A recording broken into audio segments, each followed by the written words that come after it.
Malapit nang lumabas si Ginoong Zai sa kotse. Simulan na ang pag-disinfect. Huwag kang mag-alala, Ginoong Xie. Sa loob ng 150 milya, na-disinfect na ito. Ang gwapo. Siyempre, siya si Sisi, ang CEO ng C Group, masigla at gwapo, matalino at magaling. Sisi? Ibig mong sabihin, si Shisi, ang pinakamayaman sa Shengjing? Sayang at may kapansanan na siya ngayon. Buong araw siyang nasa bahay. At naging napakalungkutin. Narinig ko kaya siya, nagkaroon ng matinding OCD. Kaya bakit siya nasa bahay ng mga Song ngayon? Ginoong Xie, sigurado ka ba na gusto mong pakasalan ng babaeng iyon mula sa pamilya Song na hindi mo pa nakikilala? Si Madam Song noong una ay malaki ang naitulong sa atin. Sayang at maaga siyang namatay dahil sa sakit. Matagal nang nakaayos ang kasal na ito. Ang pakasalan ang anak niya ay paraan natin para bayaran ang utang na iyon. Huwag kang mag-alala dahil sa karakter ni Madam Song hindi maaaring masama ang anak niya. Kailangan kong magpakasal maaga o huli. Bukod dito, ang engagement na ito ay inayos ni Lolo noong una pa. Tapusin na natin ang kasal na ito para tumigil na siya sa pangungulit sa akin. Opo, Ginoo. Nanay, Xiao Tang, noong nag-aalaga ka pa, pinalayas kita ng higit sa 600 milya papunta sa bundok. Paano ka nakabalik dito? Ano naman ang mahirap doon? Kinwenta ko. At napag-isipan kong ikaw ang totoo kong tatay. Kaya naghanap ako. Napag-isipan mo? Wag na. Ang pagbalik mo, sobrang saya ni tatay, okay? Pero, ako at ang iyong stepmother, may wanyo na kami. Wala na talagang lugar para sa iyo dito. Tingnan mo. Baka dapat bumalik ka na sa bundok. Hindi ako babalik. Ang bahay na ito ay dote ng aking ina.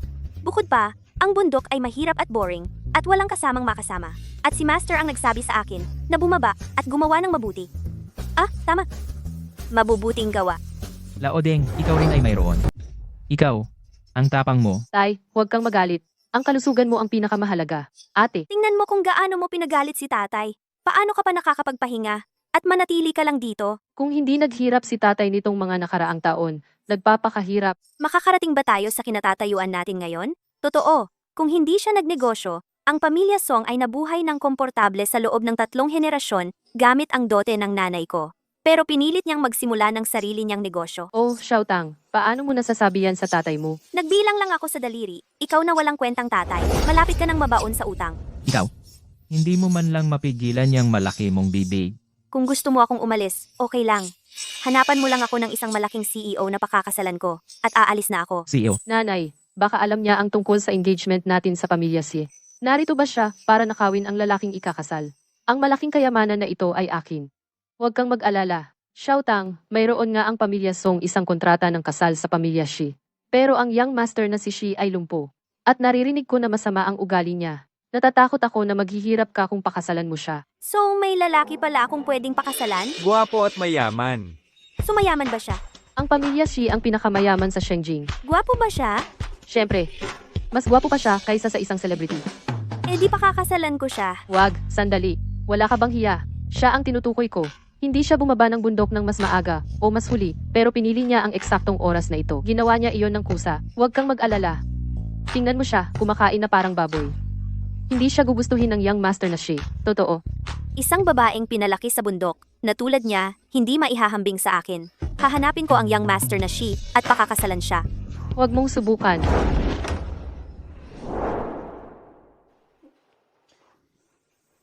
Young Master Shi.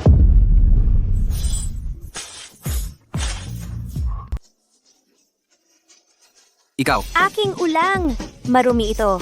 Jiang Fan, linisin mo. Ginoong Xie. Pasensya na. Wan Yue. Halika batiin si Ginoong Xie. Kumusta, Ginoong Shi? Ako ang anak na babae ng pamilya Song. Song Wan Yu. Anong ginagawa mo? Talaga namang gwapo ka. Tumahimik ka. Oh, nadumihan ko ang pantalon mo. Pupunasan ko para sa iyo. Hawakan mo ito para sa akin. Ikaw.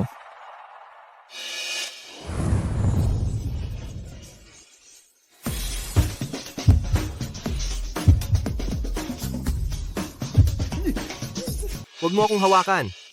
Pasensya na, Mr. She. Siya ay isang probinsya na lang, hindi pa nakakakita ng mundo. Pakiusap, huwag mo siyang pansinin. Kahit napilay siya, gwapo siya. Pwede ko siyang pakasalan. Pakasalan? Ikaw? Sabi ng maestro ko, ang pagpapakasal ay nagbibigay sa akin ng magandang karma. Bakit ako ipinakasal ni Lolo sa isang baliw? Jiang Fan, umalis na tayo. Opo, Mr. Xie, pakiusap huwag kang umalis. Ang bunsong anak ko ang dapat napakasalan ka. Tingnan mo ang ginawa mo. Song Xiaotang, naghandog ako ng matagal, isinuot itong damit, nagutom ako ng 3 araw. Pero si Young Master Shi, hindi man lang ako tiningnan. Sa tingin ko, sinadya mo yan. Hindi ka kumain ng 3 araw? Kumain pa. Ang pagkain ng sapat ay nagbibigay ng karma. Pakakasalan ko siya. Ano ang gagawin natin, nanay? Ako dapat, ang ginang ng pinakamayamang pamilya. At ngayon, lumitaw ang babaeng ito na mabangis. Si CSC ay pilay. Maliban sa atin, sino ang gugustuhing pakasalan siya? Huwag kang mag-alala, iha. Paano siya hindi gugustuhin ikaw at piliin ang probinsya ng iyon? Pagkatapos nating bumalik, ang aking mga damit, wheelchair, lahat ng nahawakan ng babaeng iyon, sunugin lahat. opo.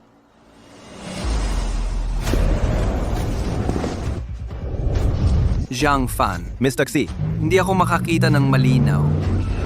pumalya ang preno. Mr. Xie,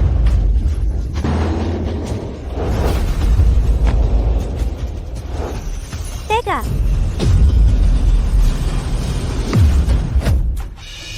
Okay ka lang? Sira. May makakabasag ng aking pangkukulam. Anong nangyari? Yung kotse. Mr. Xi, kasalanan ko lahat to. Ayos ka lang? Andito ako. Siyempre, ayos lang siya. Niligtas mo ako. Salamat, Walang anuman. Muntik ka nang mamatay. Sino ang papakasalan ko? ikaw. Sino bang nagsabing pumayag akong pakasalan ka? Maghanap ng CEO na ang mga nakatatanda, ay pinipilit siyang magpakasal at pakasalan mo siya. Makakaranas ka ng kaligayahan sa mundong mortal.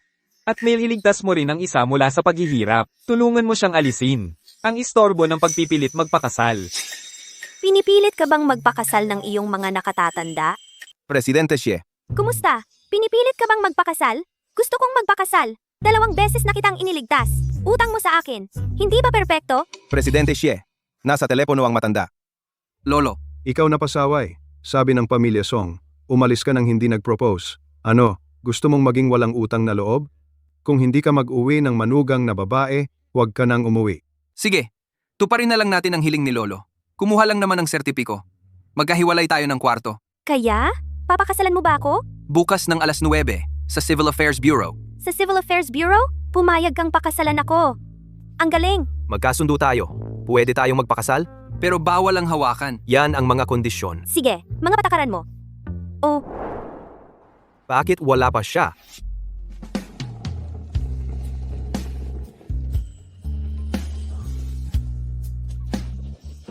likot! Likot! Presidente Xie, Hindi ka ba marunong pumasok na parang normal na tao? Pasensya. Ayos ka lang? Bakit ang tagal mo? Malapit nang magsara ang Civil Affairs Bureau. Ako, unang beses ko pababa ng bundok. Hindi ko alam ang daan. si Song Xiaotang ay anak ng unang asawa ni Song Qian, ang iyong katipan. Sa kasamaang palad, pagkapanganak kay Miss Song Xiaotang, namatay ang unang asawa. Para maiuwi ang kabit at anak nito, inagaw ni Song Qian ang ari-arian ng unang asawa. Pagkatapos, pinapunta niya ang bagong silang na panganay na anak sa bundok at 20 taon na siya roon. Kung hindi mo alam ang daan, sabihin mo lang. Magpapadala ako ng susundo sa iyo. Medyo mabait ka pala. Tara na. Ang ganda ng ngiti ko. Kunan mo ng picture. Kumuha ng sertipiko. E di kasal na tayo. Anong susunod? Ano ang gagawin natin? Sumama ka sa akin pa uwi.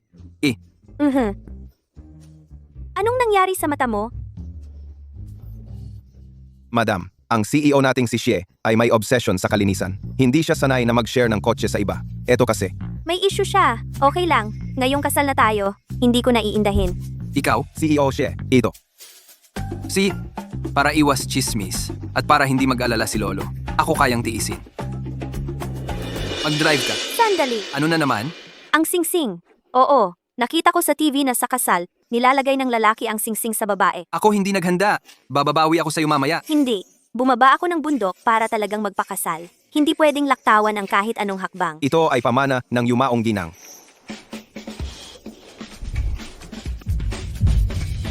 Anong ginagawa mo? Nakita ko sa TV. Bawasan mo na manood ng TV.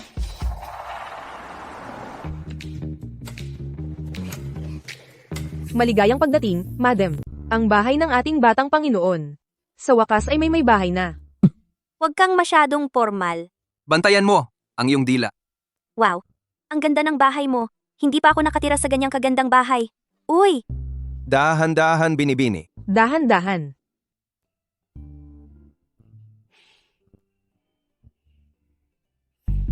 may kakaiba sa silid na ito.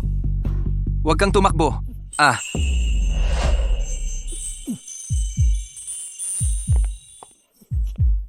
Kasalanan ko lahat. Maling timing ko. Sige, kayo na dalawa. Magpatuloy. Lolo, bakit hindi ka pa natutulog? Siyempre naghihintay ako upang makita ang aking manugang. Nagpakasal kayo ngayon.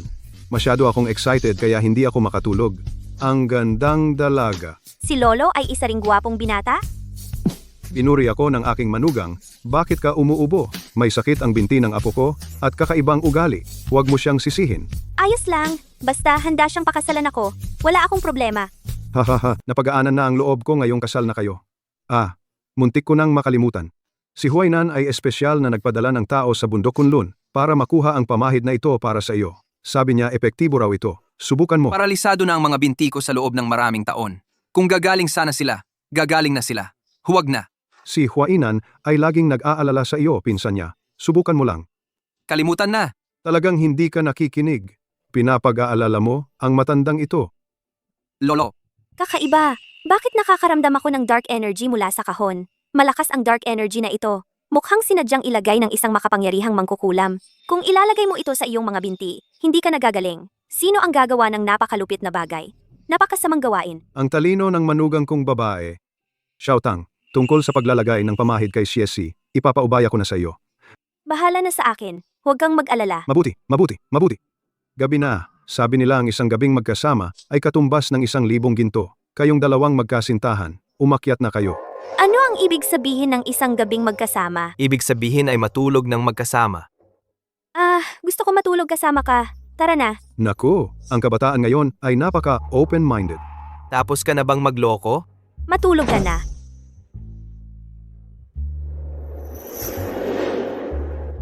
oy, bakit mo hinuhubad ang pantalon ko? Huwag kang gumalaw. Pwede bang tigilan mo ako sa paghawak? Aray, dahan-dahan. Magaling ang manugang kong babae. Hindi na ako makapaghintay na mahawakan ang apo sa tuhod ko. Ang iyong mga binti, kaya kong gamutin ang mga ito. Sabi mo kaya mong gamutin ang binti ko. Tama, sa bahay ng tatay ko, napansin ko na, Jari, may mali sa binti mo.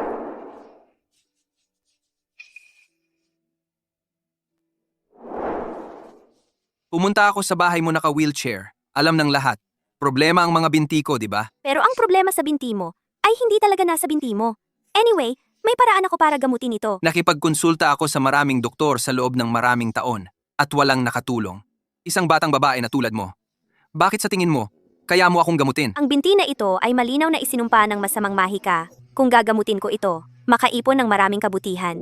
Pakiusap, kaya kitang gamutin. Hayaan mo akong subukan. Kung gagamutin kita, matulog ka sa akin. Ano sa tingin mo? Isang batang babae na tulad mo, nagsasabi ng ganyang kalokohan. Kasal na tayo. Hindi mo ako hahayaang gamutin ang binti mo at hindi ka matutulog sa akin. Kailangan mong bigyan ako ng kahit isang dahilan. Ako, anyway, hindi talaga posible. Dahil, ikaw. Hindi. Ibaba mo ang boses mo.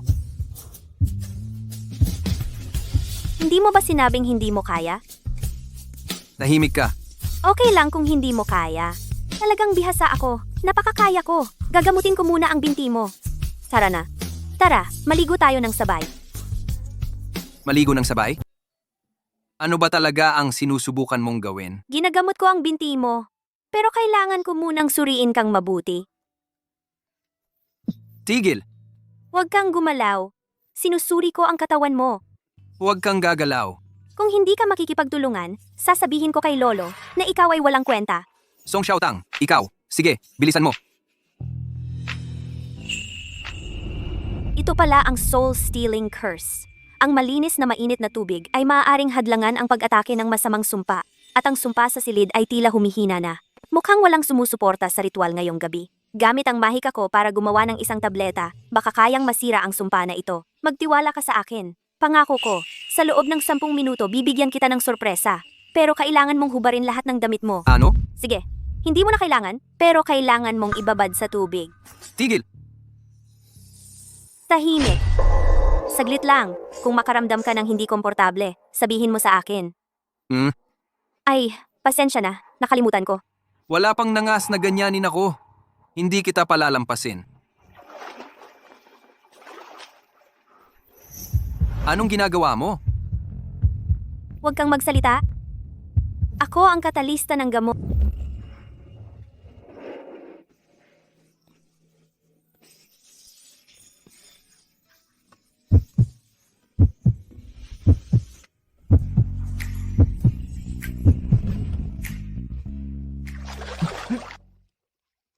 Bakit ang pula ng mukha mo? Ako. Masyadong mainit ang tubig. Sige, subukan mong igalaw. Galaw? Galaw saan? Ang binti ko, Ginalaw ko na. Nagagalaw na ang binti ko. kita mo? Sinabi ko sa'yo na kaya ko. Tingnan ko ulit, may iba pa bang masakit? Sige, meron ng pakiramdam ang binti ko. Tigilan mo ako sa paghawak. Paano ko masusuri ng mabuti kung hindi kita hahawakan? Gusto mo bang gumaling ang binti mo o hindi? Siya. Tumayo ka. Subukan mong maglakad ng ilang hakbang. Ano? Kailangan mong maglakad para makita ko kung ang binti mo ay talagang maayos. Magpalit ako. Anong problema sa damit mo? Ang suot mo ay hindi nakakaapekto sa paglalakad. Lumabas ka muna. Kung lalabas ako, sino ang susuri sa'yo? Lalabas ako at maglalakad para sa'yo mamaya. Sige? Ang kakaiba mo? Isara mo ang pinto. Bilisan mo at lumabas ka na.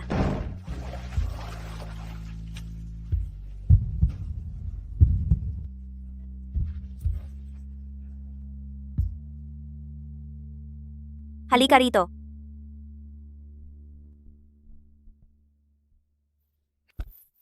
Mabuti na talaga ang binti ko. Paano mo nagawa yon? Sinabi ko sa'yo na kaya ko yan, pero hindi ka naniwala sa akin. Ang ginintuang liwanag kanina ay... Sinabi sa akin ng aking guro minsan, hindi alam ng mga nasa paanan ng bundok ang mahika. Kung sinabi ko sa kanya ng padalos-dalos na ang kanyang binti ay isinumpa ng masamang espiritu na kumukuha ng kaluluwa, tiyak na matatakot siya. Anong gininto ang liwanag? Kaninang araw, parang may sira ang mga mata mo. ang binti ko? Kulang lang ang kakayahan mo. Ang lakas ng aking guro. Mas malakas pa ako kaysa sa aking guro. Kaya syempre madali ko itong naayos. Sunod, oras na para matulog ka sa akin, di ba? Matulog? Oo. Hindi ba't gabi ng kasal natin ngayon? Pagkatapos ng lahat ng ginawa ko, hindi ka pa rin handa? Ikaw. Haze, sa wakas naging asawa ko si Bazong, pero wala pa rin. Sinong nagsabing hindi ako handa? Matutulog lang naman, di ba? Teka lang. Anong tayo ka dyan? Pumasok na sa kama. Ah, Matutulog lang. Bakit ang bagal mo? Mukhang tama ka. Wala ka talagang silbi. ako. Hindi ako walang silbi. Kasi wala pa tayong matibay na samahan. Kailangan muna nating magkasundo. Anong samahan ang kailangan sa pagtulog? Hindi ba kailangan ng samahan ng pagtulog? Syempre hindi. Kailangan lang ng kama. Ikaw, anong klaseng babae ka? Ang kasal na walang samahan. Ang pagsasama ay immoral. Hindi ako handa sa isip. 1. Ito ay tinatawag na. Ikaw mismo? Matulog ka na. Sobra ang ginamit kong lakas ngayon. Pagod na pagod ako. Ikaw, talagang matutulog lang? Kaya ito ang ibig niyang sabihin. Gabi ng kasal.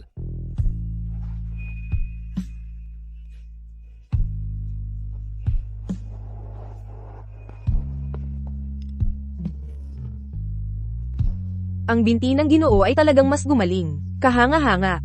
Mas pogi pa siya ngayon. Magandang umaga, Binibini. Umaga-umaga. Bakit ang pagod mo? Halatang hindi ka nakatulog kagabi. May lakas ka ng loob na tanungin ako? Hindi mo ba alam ang ginawa mo? Natulog lang ako sa'yo. Wala nang iba. Ano bang ginawa ko? Pinaupo mo ako, buong gabi. Si! Narinig ko sila, pero hindi ako naniwala. Sa wakas ay nakatayo ka na. Mahusay. Isang biyaya mula sa langit. Siguro dahil sa gamot ni Huaynan, tama? Magandang umaga, Lolo. Mabuti. Lolo, si Xiao Tang ang nagpagaling ng binti ko. Ano? Anong ibig mong sabihin, Xiao Tang? Ay naku, maliit kang manggagamot. Kahanga-hanga. Sabihin mo sa akin, ano ang gusto mo? Ibibigay sa'yo ni Lolo ang kahit ano. Hindi na kailangan, Lolo. Ang paglinang ng birtud at paggawa ng mabuti ay aking tungkulin. Tingnan mo ang kailangan niya. Tingnan mo siya. Walang sigla. Siya talaga ang hindi makayanan. Pero gusto niyang sabihin na ako ang pumagupo sa kanya buong gabi. Nako, kayo dalawang magkasintahan, magkasundo kayo ng husto, kaya panatag na si Lolo. Mukhang malapit na akong magkakaroon ng apo sa tuhod. Lolo, hindi yun ang iniisip mo. Sa totoo lang, kami. Oo, Kaya kong patunayan iyan. Hindi niya kaya. ikaw. Tumigil ka na. Ano? Bastos ka. Dinungisan mo ang pangalan ng pamilya Xie. Mukhang kailangan mo ng pampalakas. Hindi ko pwedeng pahirapan ang manugang kong babae. Huwag kang mag-alala, Lolo. Itutuloy ko ang pagtulong sa kanya. Tingnan mo naman kung gaano kaalalahanin ang manugang kong babae. Kung maglakas loob kang tratuhin ng masama ang manugang kong babae, babaliin ko ang mga binti mo. Ay, bilisan at ihanda ang sasakyan. Kukunin kita ng pampalakas ng katawan. At manalangin din sa Diyosa ng pag-aanak. Marami akong gagawin. Hindi kita aabalahin. Magsaya kayo sa inyong pag-iisa. Paalam, Lolo. Paalam. Ayusin nyo ang relasyon nyo. Baka magkatuluyan kayo. Huwag kang mag-alala. Naiintindihan ni Lolo. Ang mga lalaki, alam mo na. Mahalaga sa kanila ang kanilang mukha. Magtiwala ka sa akin. Sisiguraduhin ni Lolo na kaya mo. Bakit hindi ka kumakain? Binata, na-disinfect na. Pati ang pagkain. Napakaraming abala. Mukhang marami kang problema. Baka hindi mo alam, ma'am. Noong una, biglang nanghina ang mga binti ng binata at hindi namin mahanap ang dahilan. Nag-alala kami na baka nakasalamuhan niya, isang bagay na marumi. Kaya, Ingatan mo ang iyong dila. Mayroon nga talagang maruming bagay. Pero ang lahat ng ito ay walang silbi. Ang mga binti niya ay maayos na ngayon, hindi ba? Hindi na kailangan. Siya nga pala, Song Xiaotang. Ano ang gusto mo ngayon? naalala ko lang, ang sinabi ni Lolo kanina. Ano ba talaga ang ibig sabihin niya sa magkakaroon ng apo sa tuhod? Talaga bang wala ka talagang alam? O nagkukunwari ka lang? Sabihin mo na lang na ayaw mong pag-usapan iyon. Sa palagay ko, hindi mo rin alam. Ginoo, handa na ang lugaw. Ayaw ko. Ang aking mga binti. Bakit bigla silang nanghina? Nakalimutan kong sabihin sa iyo, hindi pa ganap na gumagaling ang iyong mga binti. Anong ibig mong sabihin? So ang ibig mong sabihin, ang aking mga binti ay maaring maging pilay muli? Ang kanyang mga binti ay inatake ng madilim na enerhiya sa loob ng maraming taon. Ang pundasyon ay lubhang nasira. Hindi pa tayo pwedeng maging kampante. Huwag kang magmadali. Ang pagmamadali ay nagdudulot ng pagkakamali. Dapat ko nang alam. Walang bagay sa mundong ito na madaling makuha. Okay lang. Ang makakatayo lang muli. Masaya na ako. Siguro kulang lang ako sa bertud, kaya hindi pa sapat ang aking kakayahan. Pero may tiwala ako. Huwag kang mag-alala. Hanggat nakikisama ka sa akin, siguradong gagalingin kita. At kailangan mo ring magsikap, okay? Kumain ka ng tinapay. Ang Ginoo ay may matinding takot sa mikrobyo. Hindi siya kumakain ng kahit ano, na nahawakan ng iba. Simula ngayon sa pamilya Shi, kahit anong gusto mong kainin, kahit anong gusto mo, susundin kita. Ang Ngayon, ang aking mga binti biglang nanghihina. Parang may problema sa pamilya Xie. Anong ibig mong sabihin? Narinig ko na kayang tumayo na si Shisi ngayon. Paano nangyari iyon? Ginamit ko ang aking tagal ng buhay para ilabas ang sumpa ng pagnanakaw ng kaluluwa. Paano ito nabasag? At ginagawa ko ang ritual tuwing gabi.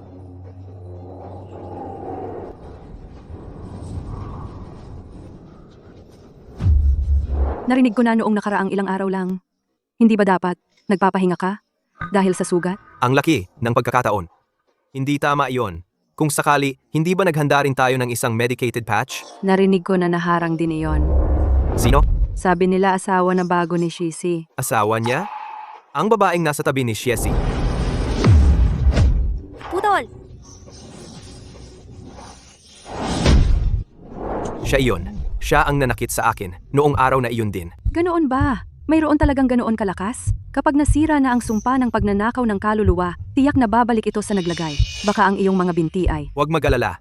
Inihagis ko ang sumpa sa harap niya.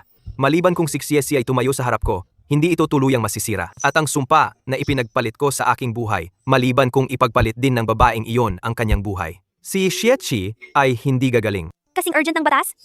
Guro, tulungan mo ako! Patay na ako. Iligtas mo ako. Ikaw na batang babae. Nasa gitna ako ng labanan. Paano mo ako napatawag? Spirit Teleportation Array. Itinuro mo sa akin. Hindi tama iyon. Ang array ay nangangailangan ng target. Kailangan mo ang personal na token ng tao. Ano ang kinuha mo sa akin? Namiss kita, Guro, kaya tinawag kita para makita. Tigilan mo yan. Kung mismo ako, bakit hindi ka bumalik sa templo? Ikaw mismo ang nagsabi. Ang templo natin ay isang liblib na lugar. Maliban sa mga master na tulad mo, ay pwedeng pumasok at lumabas ng malaya. Kahit ako, ay hindi makita ang templo mula sa labas. Totoo yan. Hindi. May tatanungin ka talaga. Sabihin mo na. Matalas ka, Guro. Gusto ko lang malaman kung paano sirain ang isang death curse na inilabas ng life force magic. Soul Reaper Curse. Sa mundong ito, mayroon talagang ganyang masamang teknik. Oo. Guro, sabihin mo, paano ito lubusang sirain? Well, Guro, hindi mo alam, di ba? paano naman mangyayari iyon? Kahit gaano kasama ang teknik, kaya ko itong sirain. Kaya, Tungkol sa sumpa, karaniwan, nangangailangan ito ng matagal na pagkakalantad sa lason upang magkabisa. Kaya basta sapat ang lakas ng iyong mahika, magagawa mong sirain ito isang araw. nakondense ko na ang aking mahika sa isang pill upang kontrahin ito, pero hindi pa rin ako lubusang gumagaling. Paano ko pa mapapalakas ang aking mahika? Sinabi ko na sa iyo dati, ang iyong 5 elemento ay kulang sa birtud. Kailangan mong mag-ipon ng birtud para umunlad. Tama. Hindi ba sinabi ko sa iyo noong nakaraan? Pakasal ka lang kay Bazong at magkakaroon ka ng birtud. Pagkatapos, tataas ang iyong mahika. Pero Guro, nakahanap na ako ng mapapakasalan. Tingnan mo, CEO siya. ang pinakamayamang tao sa Shengjing. Isang CEO ang nagpakasal sa iyo? Pero kasal na ako. Pero sinuri ko lang ang aking horoscope. At kulang pa ako sa birtud. At hindi tumaas ang aking kapangyarihan. Guro, niloloko mo ba ako? Maraming dapat matutunan tungkol sa kasal. Hindi lang ito tungkol sa pagkuha ng sertipiko ng kasal. Kaya hindi tayo itinuturing na kasal dahil sa sertipiko? Kung gayon, ano ang nagpapakasal sa atin? Uy, Xiao Tang, isang matandang tulad ko, ang iyong guro. Paano ko ito ituturo sa iyo? Matalino ka na mula pa noong bata ka. Sa paglipas ng panahon, tiyak na mauunawaan mo ang misteryo nito. May mahahalaga akong gagawin. Aalis na ako ngayon. Anong ginagawa mo? Guro, sigurado ka bang nagdadagdag ng birtud ang pag-aasawa? Nagsinungaling ba ako sa iyo? Kung gayon, nagpakasal ka ba sa isang babae? Ikaw, noong bata pa ako, 3 beses akong nagpakasal. Sobra na ang paghihirap ko sa pag-ibig. Doon ko nakita ang mundong ito at pumasok sa monasteryo. Hindi nakapagtataka na napakalalim ng iyong mahika ng tao. Mukhang kailangan kong mag-asawa ng ilang beses pa. Hindi. Ang kasal ay hindi laro. Sa iyong pagkatao, nakakagulat na may CEO na gustong pakasalan ka. Para itong pagsunog ng insenso para sa magandang kapalaran, kahit iyon ay hindi makabili ng ganoong birtud. Huwag mo siyang hayaang iwan ka. Ganoon ba siya kagaling? Anyway, ang kasal ay nangangailangan ng pagsisikap. Maglaan ka ng oras para maunawaan ito. May pag-aaral pa akong gagawin. Hindi na ako magtatagal. Huwag mo akong tawagan ng walang pahintulot mula ngayon. Ginoong Shi, narito ang imbitasyon para sa subasta ngayong gabi. Lahat ng direktor ng Xie Corporation ay naroroon. Ang mga pangunahing pamilya ay paulit-ulit ka ring inanyayahan. Balak mo bang pumunta? Siya nga pala. Kasal na kami ni Xiao Tang. Oras na para ipakilala siya sa lahat. Opo, Bihisan mo siya mamaya. siya. Kung masikip ang sapatos, palitan mo. Kung madapa ka sa subasta, mapapahiya ang pamilya Shi. Hindi ko naman gustong magsuot ng ganito kakomplikado. Para lang sa iyo ito. Oo nga pala. Maghanda ka ng wheelchair para sa akin. Hindi pa ba gumagaling ang binti mo? Kahit ako ang namamahala sa Xie Corporation, simula nang magkaroon ako ng kondisyon sa binti, bihira na akong lumabas sa publiko. Maraming tao ang nagnanasa sa posisyon ko dahil dito. Bukod pa rito, ang dahilan ng injury ko sa binti noon ay hindi pa nalilinaw. Kaya ngayong gabi, maaaring tingnan kung ano pang mga pakana ang mayroon sila. Opo, ihahanda ko agad. Nanay, malapit nang mabangkarote ang pamilya natin. Bakit pumupunta pa tayo sa lugar na ganito? Kung hindi tayo bibili ng kahit ano, tutuluyan na naman ako ng mga kaibigan ko. Huwag kang mag-alala, anak. Kamakailan ay nakilala ng tatay mo ang isang malaking tao mula sa kumpanya ng pamumuhunan, si Ginoong Pan. Siya ay may matalas na mata. Kahit anong tingnan niya, kaya niyang ibalik ng higit sa 10 beses ang halaga. Narito na siya.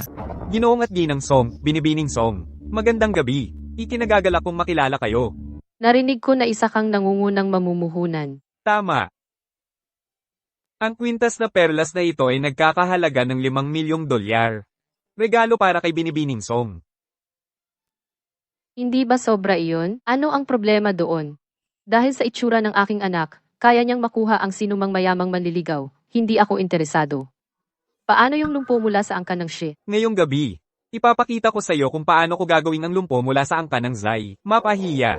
Sa lalong madaling panahon, siya ay matatanggal sa nangungunang pwesto bilang pinakamayamang tao.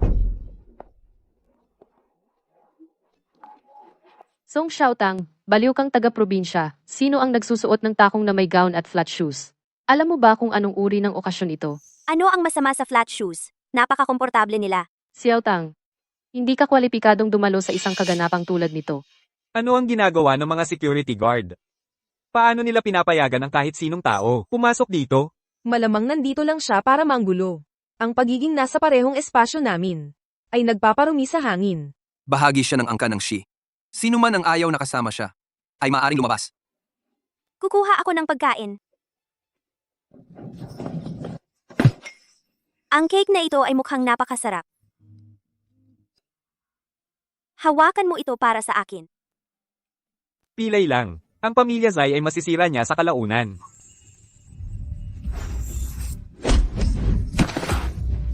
Ang binti ko. Mr. Pan, okay ka lang ba? Hindi ko maigalaw ang binti ko. Bantayan mo ang bibig mo. O baka hindi sinasadya. Maging pilay. Ikaw. Magandang gabi, mga kababaihan at kalalakihan. Maligayang pagdating sa auction ngayong gabi. Ngayong gabi, mayroon kaming hindi lamang koleksyon ng mamahaling bagay para mapili ninyo, kundi mayroon din kaming isang nakakagulat na balita. Ang kilalang master ng Chinese painting sa buong mundo, si Zhang Chen, na hindi nagpakita sa loob ng 10 taon, ay narito rin upang magpinta ng live. Jiang Qian, Sikat ba siya?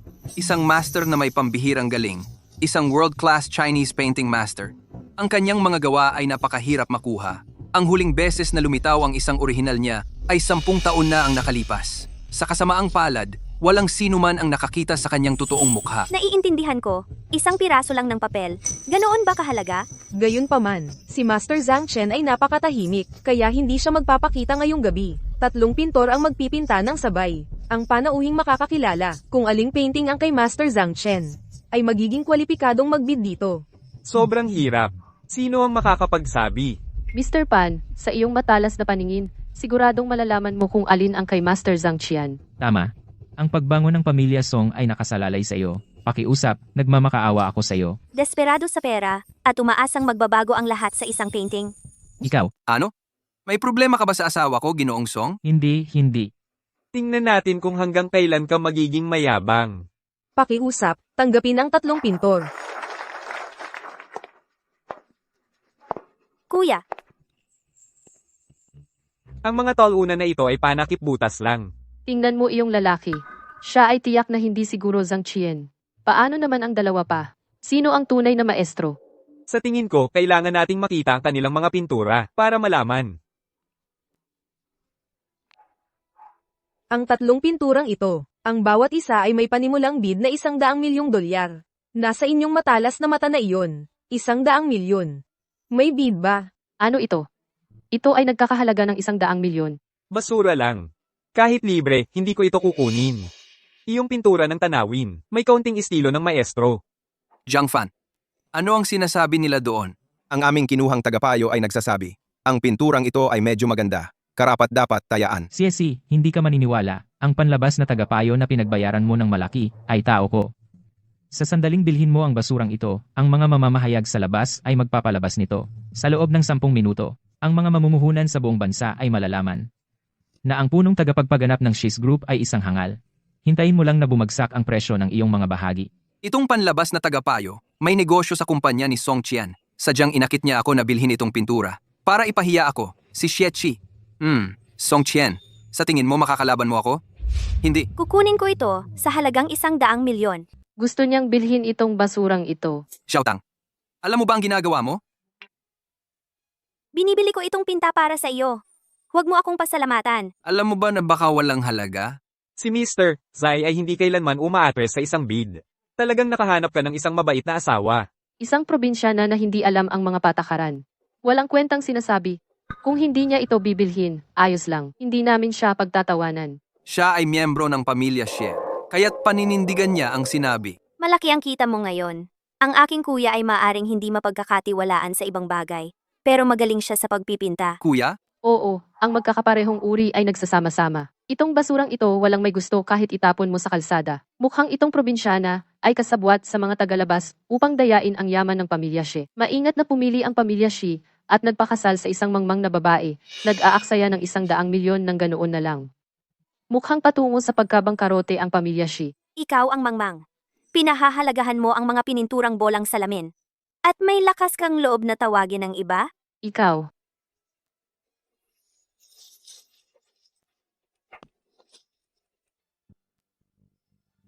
Ikaw. Dumating na si Master Long.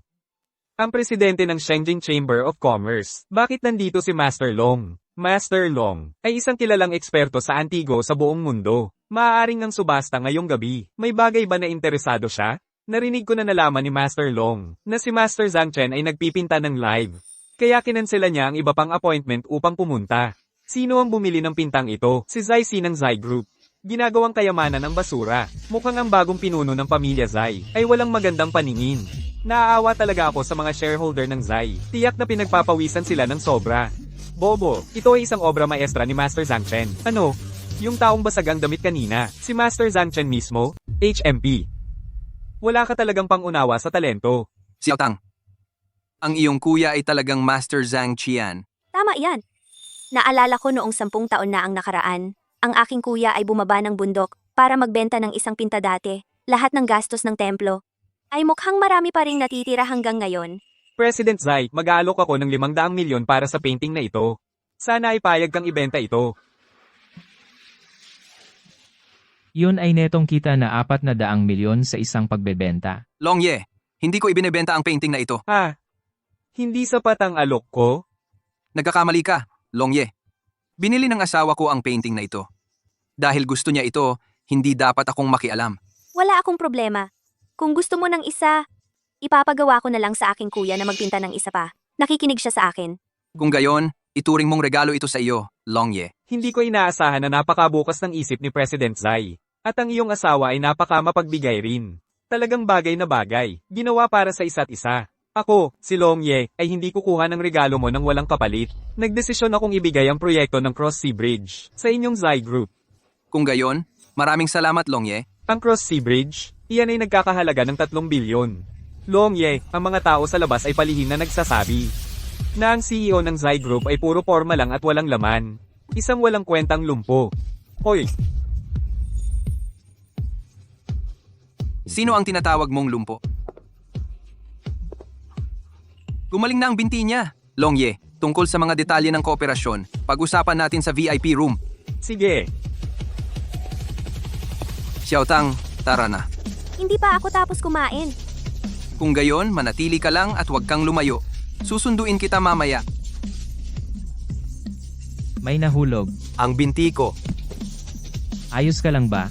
Tatawag ba ako ng doktor para sa iyo? Tumayo siya sa harap ko. Kuya. Kuya, Xiaotang. bakit ka bumaba ng bundok? Noong huli, tinawag mo ang master. Natuklasan niya na mabilis na nauubos ang iyong kapangyarihan sa paglinang. Nag-aalala siya na baka hindi ka nakaipon ng sapat na bertod. Maubos muna ang iyong kapangyarihan. Inutusan niya akong dalhin ito sa iyo. Pildora ng Jade Marrow? Tinatawag ito ng master na pinakamahusay na banal na pildora sa mundo. Naaalala ko sa templo. Kaunti na lang ang natitira. Masyadong mabait sa akin ang master. Iyon ay dahil natatakot ang master na patuloy mo siyang aabalahin. Alam mo na. Gamitin mo ng tipid. Aalis na ako. Teka, Kung mas lalo pang masisira ang damit na ito, hindi na ako makakalabas ng templo. Ano na naman ang problema? kasal na ako kay President Ba. Pero kulang pa rin ng birtud ang aking 5 elemento. At hindi pa umuunlad ang aking mahika. Tinanong ko ang master. Pero ayaw niyang sabihin sa akin. Ano sa tingin mo ang nangyayari? Dahil ba mali ang paraan ng pagpapakasal ko? Noong huli, narinig ko ang master na sabi, ang tinatawag mong kasal ay isang sertipiko lamang. Tama, sa TV, ang pagpapakasal ay pagkuha lang ng sertipiko, hindi ba? Pero hindi ba sila natutulog ng magkasama? Natulog kami. Natulog? Paano kayo natulog? Parang pagtulog sa templo. Natulog na parang troso. Literal na pagtulog? Ano pa? Nakikita ko sa TV ang mga tao. Kumuha lang din ng sertipiko, humiga sa kama at matulog. At iyon ang kasal. Ang tunay na pagtulog ng mag-asawa ay eksaktong hindi maipakita sa TV. Pakiusap, kuya. Gusto ko siyang pakasalan ng totoo. Bunso, bilang isang dalaga, hindi bagay na pag-usapan natin ito, di ba? Kung hindi mo sasabihin sa akin, pinipilit mo ba akong lagyan ka ulit ng talisman? Oy, sasabihin ko na. Paano ko sasabihin ito? Paano kung iguhit ko na lang para sa'yo? Pagkatapos, maiintindihan mo. Iguhit mo na agad. Ito ang iginuhit ko para sa'yo, isang gabay sa buhay may asawa. Sundin ang mga larawan at gawin ang ipinapakita nila. Pagkatapos, magtatagumpay ka. Kuya, bakit hindi mo nilagyan ng damit ang lalaki at babaeng ito? Nasa ibabaw ng babae ang lalaki? Ano ang kinalaman nito sa buhay may asawa? Kung ayaw mong nasa ilalim, pwede mo itong gawin ng ganito. Pagkatapos, ikaw ang nasa ibabaw. Gusto ko ang posisyong ito. Araw-araw akong naliligo ng herbal bath mo. Gagaling ba ng tuluyan ang binti ko? Tama, basta makinig ka sa akin hindi lang gagaling ang binti mo. Mas magiging maganda pa kaysa dati. Mas maganda pa kaysa dati? Anong ibig mong sabihin? Xiaotang. Xiaotang?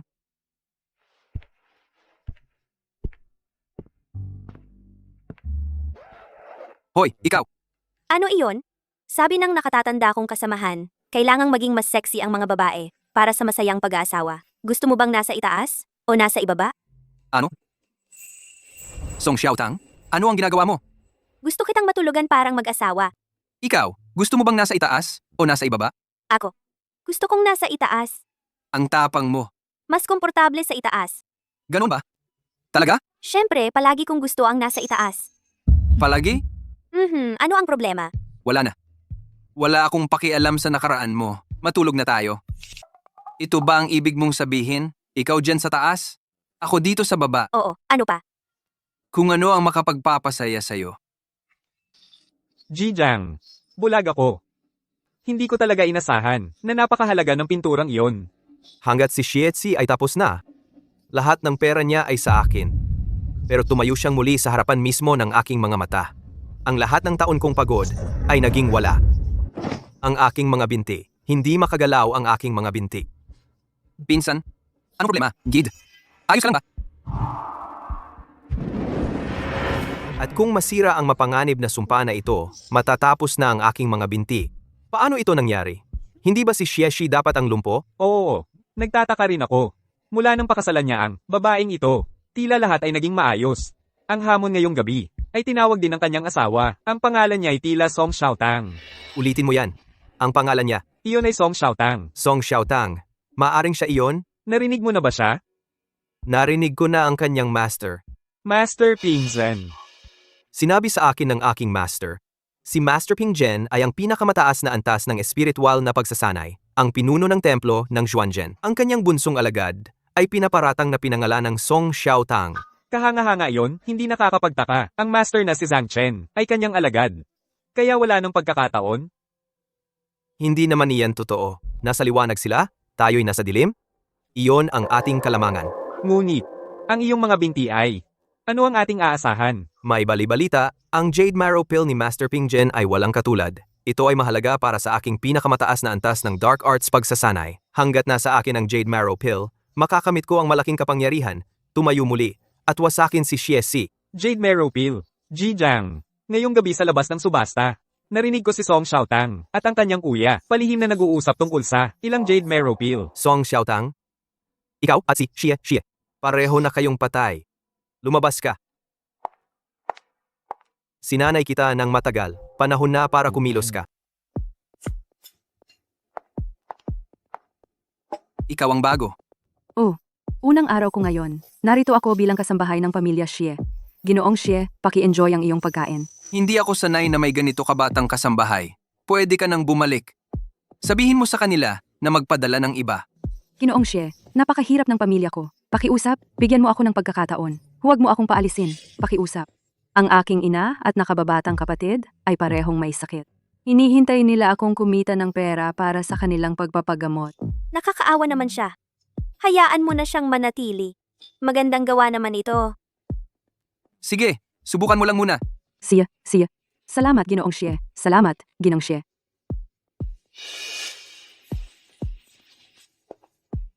Gaano pa katagal? Itong pagkaing kayamanan na natagpuan mo, saan ba talaga iyon? Bata, sariwang pusit. Gusto mong matikman? Bigyan mo ako ng 10 tuhog. Song Xiaotang. Anong oras na? Bakit hindi ka pa umuuwi? Ginoong Xie, Uminom ka ng tsaa.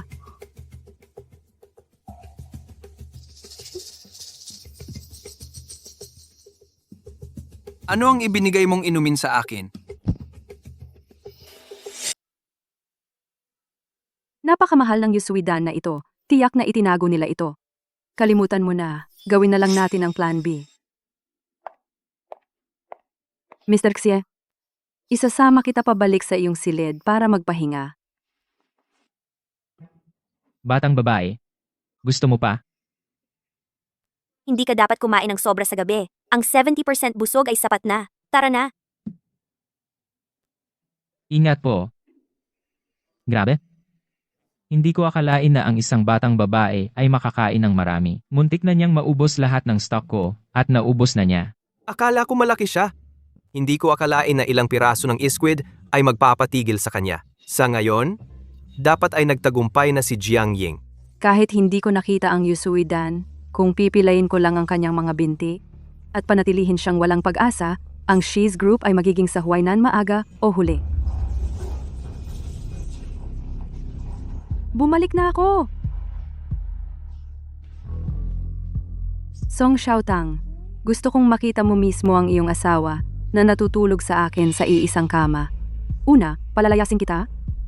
Mamaya hahanap ng pagkakataon para pilayin ang kanyang mga binti. Anong ginagawa mo? Mr. Xi, marumi ang iyong damit. Tulungan kitang tanggalin ang mga ito. Mr. Xi, ang galing mo talaga. Hindi Ginoong Xie. Makikita tayo ng ginang. Ginang, kinaladkad ako ni Ginoong Xie sa kama. Wala akong pagpipilian. Nagpumiglas ako, pero masyadong malakas si Ginoong Xie. Hindi ba siya natutulog? Sino ang pinagpumiglasan mo kanina? Oh, kanina. Ginoong Xie. Anong ginagawa mo? Itong babaeng ito, nagpapanggap ba siyang tanga? Malamang galit na galit siya sa loob, tulad ng nakikita mo. Gusto ni Ginoong Xie na matulog sa akin. Matulog sa'yo? Ibig mong sabihin, gusto niyang maging asawa mo? Ang galing ng babaeng ito. Eddie, magpapakulo ako ng gulo.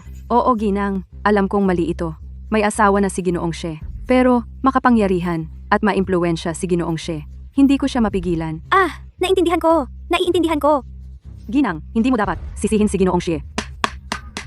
Kahit sinabi ni Ginoong Xie, gusto niyang maging mag-asawa kami. Pero ikaw ang tunay na Ginang Xie. Naku, bakit kita sisihin?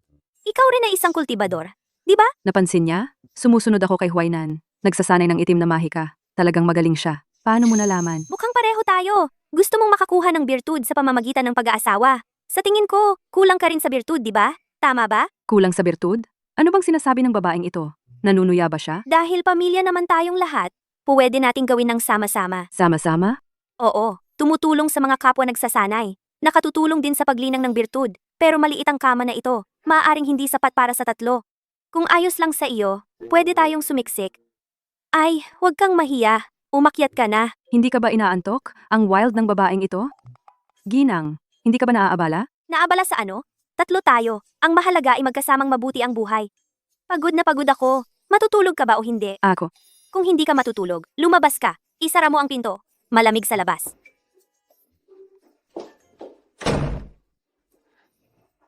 Oy.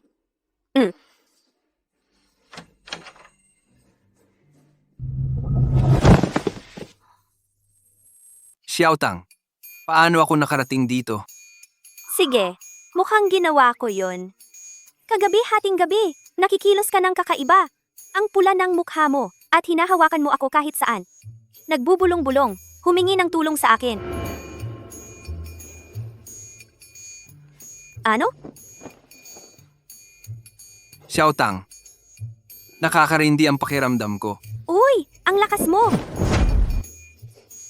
Tulungan mo ako. Konting tulong lang. Kung masama pakiramdam mo, uminom ka ng gamot. Hindi ako doktor. Tigilan mo ako, gusto kong matulog. Ikaw lang ang makakatulong sa akin. Xiaotang.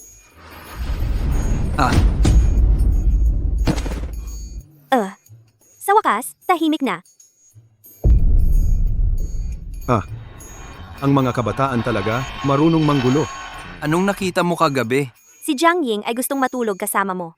Pero umuwi ako, kaya hindi natuloy. Ano? Ano namang malaki doon? Bakit kailangan pang mag-ingay? Muntik na akong makipagtalik sa kanya. Hindi ba yun malaking bagay? Makipagtalik? Nakahiga siya sa iisang kama mo. Hubot-hubad. Yun ang tatawagin mong makipagtalik? Nakita mo? Hindi ka ba nagseselos? Selos? Hindi ako mahilig sa suka. Gusto ko ng cake. Ang sarap ng cake ngayon. Kung hindi mo kakainin agad, ubusin ko lahat. Kagabi, ininom ko ang tiyang ibinuhos ni Jiang Ying. Tapos, may nangyaring mali. Dinrugihan niya ako. Ah, siya nga pala. Hinahanap ka ni Assistant Zhang. Nasa baba siya ngayon. Paakyatin mo siya. Mr. Shi, gising ka na sa wakas. Tungkol sa investigasyong hiniling mo, kahapon, si Jiang Ying. May problema nga siya. Pumasok siya sa pamamagitan ng pagsuhol sa tagapamahala ng ari-arian at inayos na narito siya. Alamin kung sino ang nasa likod niya. Si, Mr. Si. At saka, alisin na rin ang mga tauhan ng property. Hindi ba ito tungkol lang sa pagkakasama sa pagtulog? Sa iisang kama? Malaking bagay ba talaga yon? Tama ang pangalawang kapatid. Ang mga meryendang maalat, matamis, at mataba ay hindi dapat sabay-sabay kainin. Ang pumapasok sa tiyan mo ay maaari pang lumabas. Nakakahiya. Mukhang magkakaroon ako ng apo sa tuhod. Xiaotang? Lolo, nandito ka. Oh, umupo ka, umupo. Kung hindi ka maganda ang pakiramdam, huwag kang gumalaw. Lolo, nakita mo lahat. Oh, walang dapat ikahiya. Ang pagsusuka ay normal lang. Ang lola ni Shi ay grabe ring sumuka noon. Talaga? Kaya ang lola ni Xie mahilig din sa merienda kumain hanggang sumuka. Tatanong ni Lolo, Iyong, matagal na ba mula noong huli mong nagkaroon? Ano yon? Binibini. Ito ay regla. Ang nanay ko ay nag-iisang anak. Paano ako magkakaroon ng regla? Wala. Wala akong regla. Oh, napakaganda. Ang pamilya Shi ay may tagapagmana na sa wakas. Mula ngayon, kailangan mong ingatan ang iyong tiyan.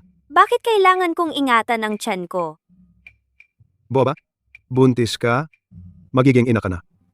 Xiaotang, ano ang gusto mong kainin? Ipapagawa ko ito para sa iyo. Tamang-tama ang oras para makakuha ng sustansya. Magandang panahon. Gusto ko kumain ng lobster, roast duck burger, milk tea at spicy sticks, potato chips at grilled squid. Kalimutan mo ang spicy sticks. Bilisan, bilisan. Ihanda ito para sa binibini. Dalot, Opo. Xiaotang, magpahinga ka na lang. Bukod sa pagkain ng masasarap na pagkain, wala ka nang gagawin. Si, Lolo. He, Ang galing pala maging buntis. Gusto kong maging buntis magpakailanman. Hayaan mo akong makatunaw agad para magkaroon ng puwang para sa mga bagong pagkain. para sa apo ko sa tuhod, ano ang dapat nating itawag sa kanya? Lolo, bakit kayo masayang masaya? Ikaw, Pilyo? Sa wakas, may ginawa kang ikinatuwa ko. Ano ang problema? Buntis, si Xiaotang. Buntis? Lolo, ulitin mo nga. Tiyak na tuwang-tuwa ka rin, di ba? Ang asawa mo, Song Xiaotang, ay nagdadalang tao sa anak ng angkan ng Xie. Ang angkan ng Xie ay may tagapagmana. Hindi ko siya hinawakan. Sino ang nagbuntis sa kanya? May iba ba siyang lalaki? Tigil! Alisin ang lahat ng mga berde palayo. Mula ngayon sa hardin, bawal ang anumang berde. Ano pang hinihintay mo? Ilipat nyo na. Sa tingin mo, hindi pa sapat ang berde sa hardin? Opo. Anong pangalan ang dapat nating piliin? Talaga akong naloko sa inosente niyang itsura. Naloko ako. Pero, ang pagkaunawa niya sa mga bagay ay talagang iba sa karamihan. Baka misinterpretasyon lang.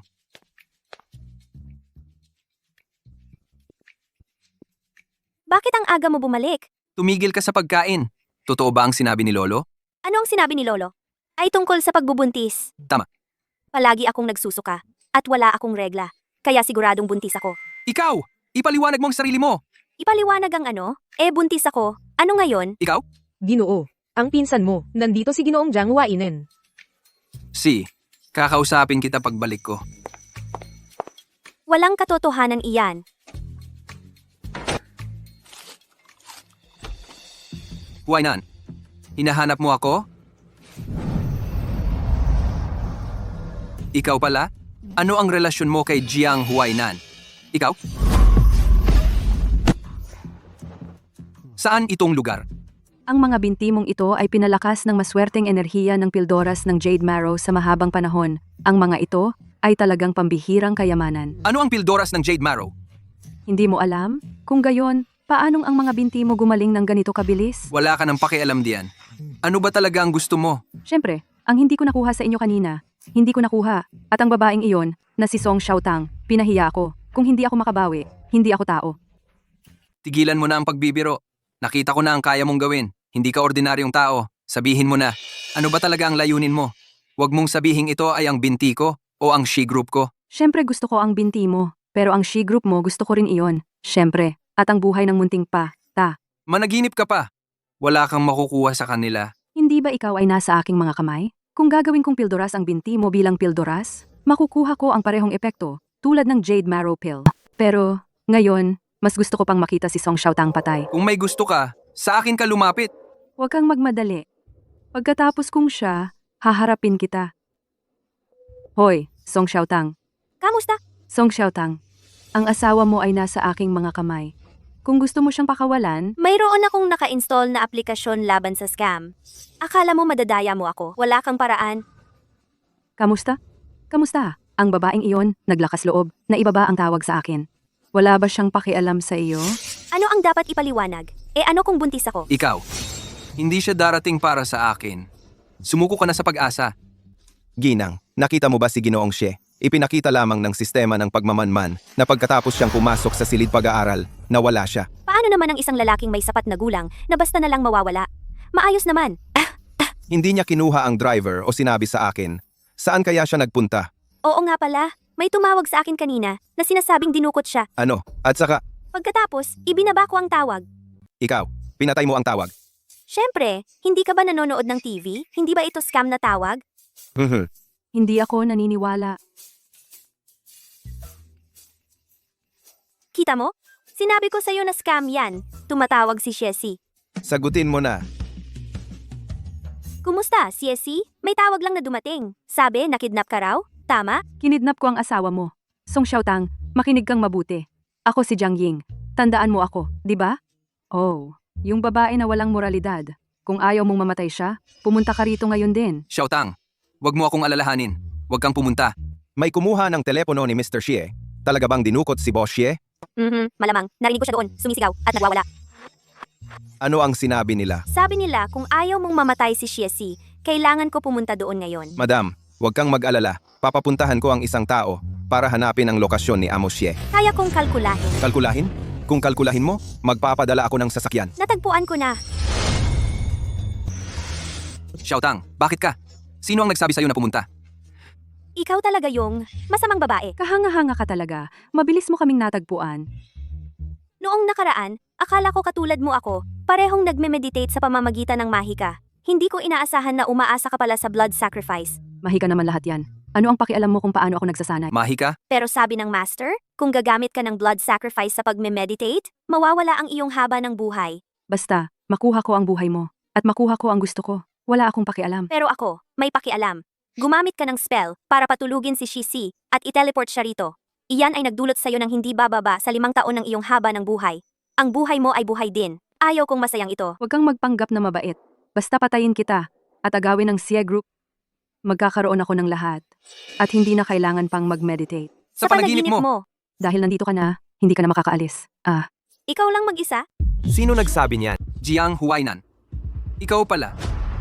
Hindi mo yun inaasahan, pinsan. Ako, ang batang laging sumusunod sa'yo.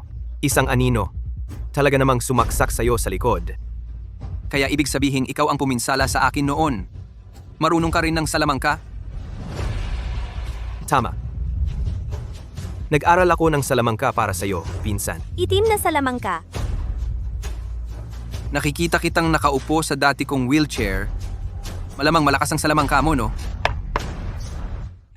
Kung mabigo ang spell ng pag-aalay ng dugo, bumalik sa nagcastang spell. Iyan ang tinatawag na ganti ng tadhana. Sa lahat ng mga taon na ito, itinuring kitang tunay na kapatid. Ngunit hindi ka nagdalawang isip na sayangin ang buhay mo. Sakripisyo ang iyong mga binti. Para saan? Para sa kawalan ng katarungan sa mundong ito, bakit ka isinilang bilang tagapagmana ng pamilyang Xie, kumokontrol ng bilyong halaga ng mga ari-arian, samantalang ako'y kailangang lumaban ng patalim at kuko para lamang makapagsimula ng sarili kong kumpanya? Bakit pinupuri ka ng lahat bilang haligi ng pamilya, isang henyo sa negosyo, samantalang ako'y habang buhay ang natututo mula sa'yo, yumuyuko sa'yo? Gusto ko lamang patunayan na ako ang tunay na henyo, ang pagmamalaki ng buong pamilya. Lahat para doon? Mali ba ang lumaban sa kawalan ng katarungan? Mali ba ang magsumikap para sa kadakilaan? Oo. Ikaw ang pinakamahusay. Ang kapalaran mo ay nasa iyong kamay. Sige. Ikaw. Sige. Ano ba talaga ang gusto mo? Gusto ko ang Hade Marrow Pill. Pilula? Ngutak? Ngyade? Sa pamamagitan ng pilula ng utak ng Jade, makakamit ko agad ang rurok. Kung gayon, lahat ay magiging akin. Ngunit hindi ko inaasahan na magagamit niya ang pilula ng utak ng Jade upang makamit ang dakilang pagsasanay. Sa halip, ginamit niya ito para pagalingin ang iyong mga binti. Napakalaking tanga. Xiaotang, Isang taong may baluktot na pag-iisip tulad mo, kahit na nasa iyo ang pilula ng utak ng Jade, hindi ka magtatagumpay. Hindi pa huli ang lahat para magising at gumawa ng mabubuting bagay. Baka makapagsimula ka ng bagong buhay na mas mabuti. Ikaw, Bukod dito, ang pilula ng utak ng Jade ay matagal nang nawala. Huwag mo na itong isipin. sige. Ganoon ka kahandang magsakripisyo para sa kanya, ha? Kung gayon, ikaw ang pumalit sa kanya. Paano kung ipagpalit ang iyong mga binti sa kanya? Xiaotang, Hindi. Kung gayon, sisirain ko na lang ang mga binti niya at gagamitin sa alkimiya. Teka, Xiaotang, huwag kang pumayag. Maaari akong manatili sa wheelchair. Sanay na ako dito sa mga nakaraang taon. pumayag ako. Song Xiaotang, nababaliw ka ba? Hindi ba't nangako ako sa iyo? Pakasalan mo ako at papataasin kita. Kasal ka na sa akin, kaya kailangan kong tuparin ang pangako ko. Hindi ko hahayaan na may mangyari pa sa iyong mga binti. Nakakaantig. Ngayon, sarhan mo ang iyong sariling mga akupoint. Huwag kang gumawa ng mga kalokohan. Xiaotang, huwag kang mag-alala sa akin. May mahika ka. Umalis ka na. Xiaotang, hindi ka dapat nagtiwala sa kanila. Hindi ako karapat-dapat. Tag-ani ng kaluluwa. Huli na ang lahat para magsisi ngayon. Xiaotang, Naging lumpo ka para sa isang lalaki. Babae ka. Hindi ka lang kulang sa birtud. Pero wala ka ring laman ng ulo. papatayin kita sa masakit na paraan. Pinsan, sige, magsalita ka pa ng ilang salita. Kahit nangako ako sa asawa mo na hindi ko kukunin ang iyong mga binti, hindi ko sinabing hindi ko kukunin ang buhay mo.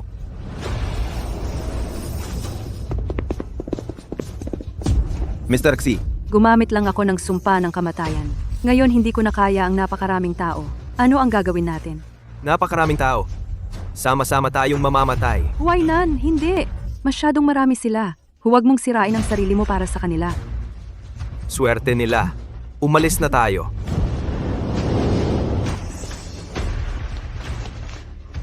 Mr. Xie, okay ka lang? Xiaotang, huwag kang matakot. Dadaling kita sa ospital. Jiang Fan, magpadala ng tao para hanapin sila. Harangin agad si Jiang Huainan sa palengke. Puputulin ko lahat ng kanyang opsyon. Opo. Magmaneho ka ng mas mabilis. Sisi, hindi ka ba galit sa akin? Xiaotang, gising ka na. Xiaotang, okay ka lang ba? Medyo masakit lang ang mga binti ko. Pero parang kaya ko pa silang igalaw. Talaga? Hindi ka ba natamaan ng spell nila? At nakakaramdam ka pa? At nakakagalaw? Oo, hindi rin ako sigurado. Pero hindi naman masyadong masama.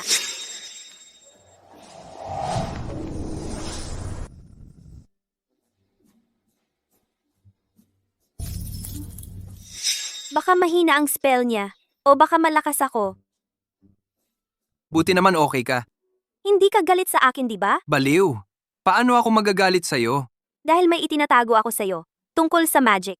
Pangunahing dahil natatakot ako na matakot ka at mag-alala. Bakit ako magagalit sa'yo? Ang asawa ko ay marunong gumamit ng magic. Kaya niyang protektahan ang sarili niya. Masaya ako dyan, sobra. Talaga? Xiaotang, salamat. Wag na nating pag-usapan yan. Oh, meron pa pala akong Jade Marrow Pills. Sino ang nagsabi sa kanila na bulihin ka? Hindi ko na lang sasabihin sa kanila. Ang talino mo, tiyak na itinago mo sila ng mabuti, kaya hindi nila nakita. Hindi naman. Inilagay ko lang sila sa aking snack box.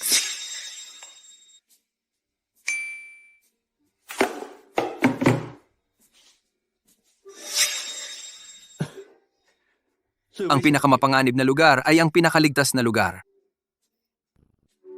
Isa ring uri ng karunungan yan.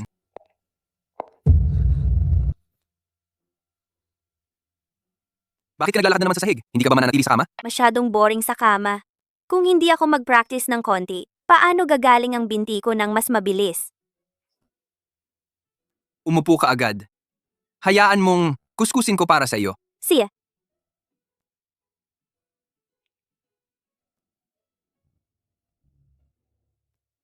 Ang sarap ng pakiramdam.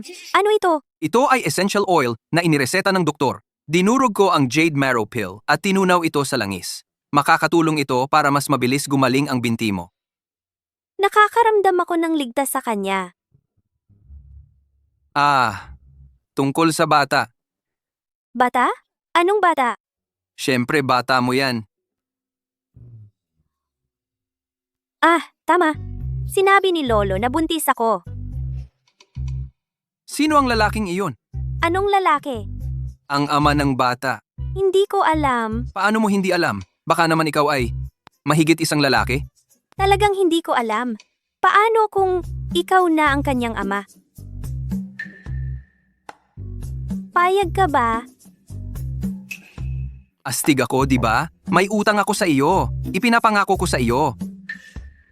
Ang galing! Manahimik ka. Bakit kapag narinig mo iyon? Magiging ama ako ng iyong anak. Sobrang saya mo. Dahil pakiramdam ko magiging mabuti kang ama. Tatay ng sanggol. Gutom ako. Gagawa ako ng pagkain para sa iyo. Hintayin mo ako.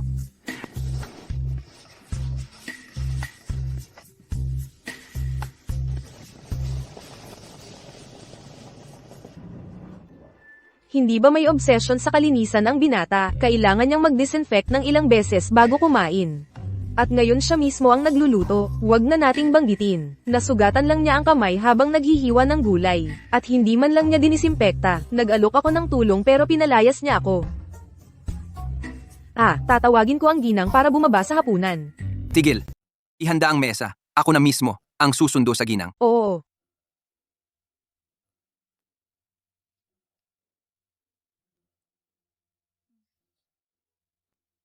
Gusto kong kumain ng crawfish.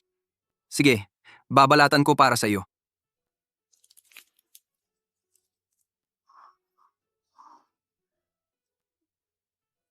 Ang sarap! Gusto ko pa!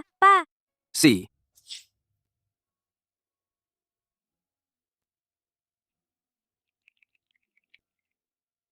Ang sarap! Busog na ako. Maliligo na ako. Ligo. 30 kumpanya sa isang araw ang nagkansela ng kanilang pakikipagsosyo sa akin. At kahit saan, ang mga tao ay nagtatanong tungkol sa akin. Sinusubukan nila akong itulak sa gilid. Ano ang kinakatakutan mo? Sa iyong lakas, hindi ka natatakot sa pamilya Xie, di ba? Labanan ng pamilya Xie? Kung kaya ko siyang talunin, isakripisyo ko ba ang aking habang buhay para magsanay ng mga ereheng teknik para pilayin ang kanyang mga binti? Mapapadpad ba ako sa wheelchair na ito ngayon? Lahat ito dahil hindi mo inayos ng maayos ang mga bagay. Malapit na akong mabangkarote. Ako, ginawa ko ang lahat para sa iyo, Huainan.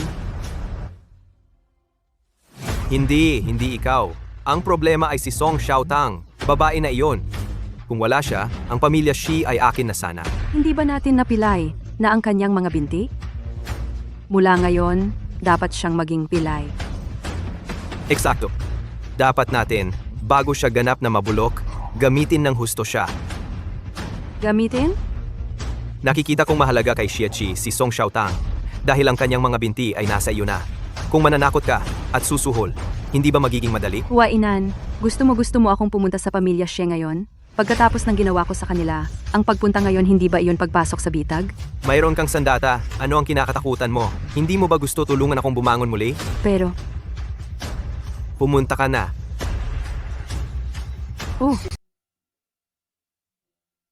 Mahal, iabot mo ang mga leeg ng itik.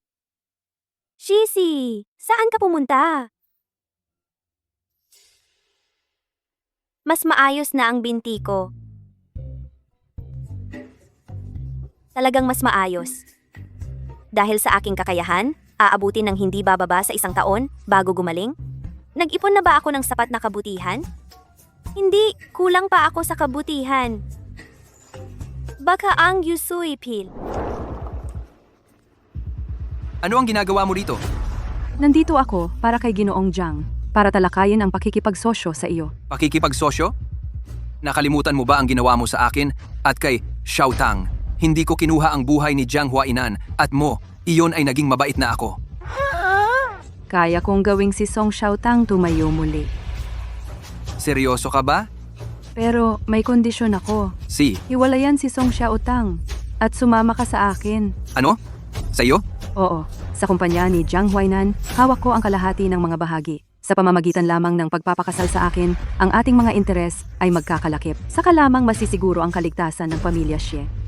Hanggat ginagamot mo ang binti ni Xiaotang, ginagarantiya kong hindi ako magdudulot ng gulo sa iyo at kay Jiang Huainan. Hindi pwede. Si Song Xiaotang ay puno ng mga daya at ikaw ay determinado sa negosyo.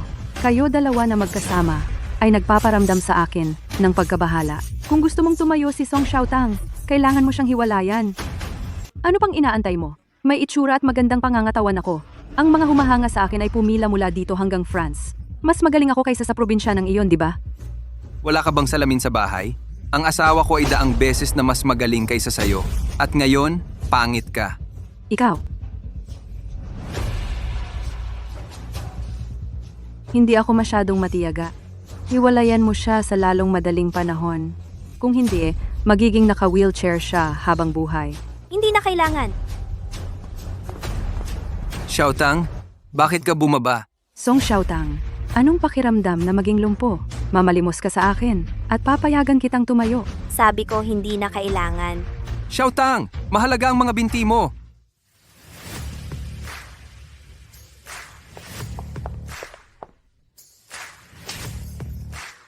Kaya mo palang tumayo? Oo, kaya kong tumayo. Paano ito naging posible? Kung kaya mong tumayo, ang aking mga binti. Imposible ito. Buti nga sa'yo. Ngayon, maaari mo akong hintayin. Hintayin mo rin ako. Sayang at nakatakas na naman siya. Huwag kang matakot, nandito ako. Tama, ang asawa ko ang pinakamahusay. Xiaotang, okay ba talaga ang mga binti mo?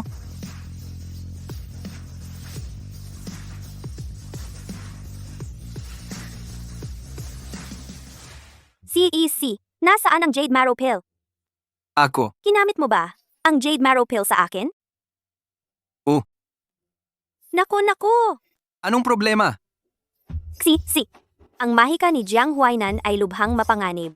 Lihim kanyang sinasaktan sa loob ng maraming taon. Kahit na may Jade Marrow Pill at ang aking kultibasyon na pinagsama. Walang garantiya na ganap na pagalingin ang iyong binti. At ngayon, sinasayang mo ang Jade Marrow Pill sa akin. Paano ang iyong binti? Paano naging sayang ang paggamit nito sa iyo? Hanggat kaya mong tumayo, iyon ang pinakamahalaga. Hindi. Kailangan kong humingi sa aking guro ng mas maraming Jade Marrow Pills.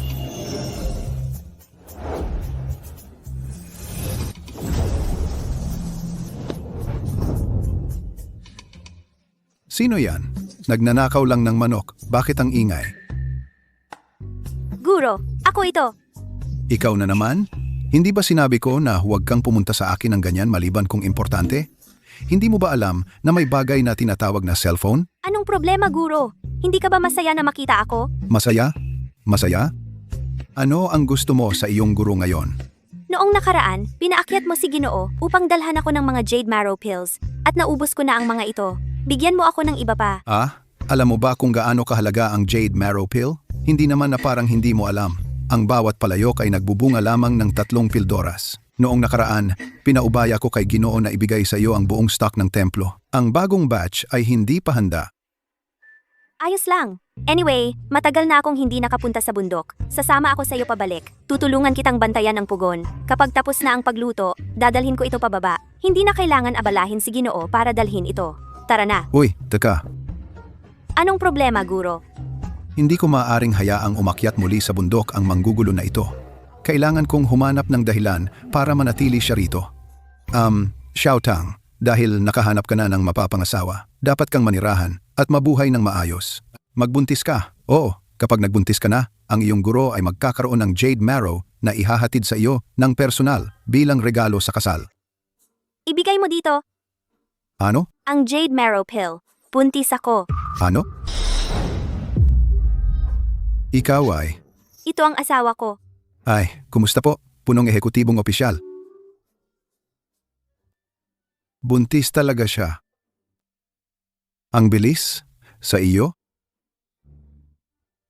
Hindi sa iyo. Xiaotang, Talaga namang mahilig kang maglaro. Kita mo? Buntis ako. Ibigay mo sa akin ang Jade Marrow Pill. Xiao Tang, hindi tama yan. Nagpakasal ka sa CEO. Ang ating sekta ay dapat magtaguyod ng katuwiran. Ang ibig kong sabihin ay, dapat kang mabuntis sa kanya. Saka ko lang maibibigay sa iyo ang Jade Marrow Pill. Pero kasama ko siya, di ba? Huwag mo akong tanungin. Tandaan mo, dapat anak niya para mabilang. Katuwiran, katuwiran. Nagkamali ka. Pwede bang wag ka nang lumapit sa akin? Hindi na kaya ng mahina kong puso. Buhok ko.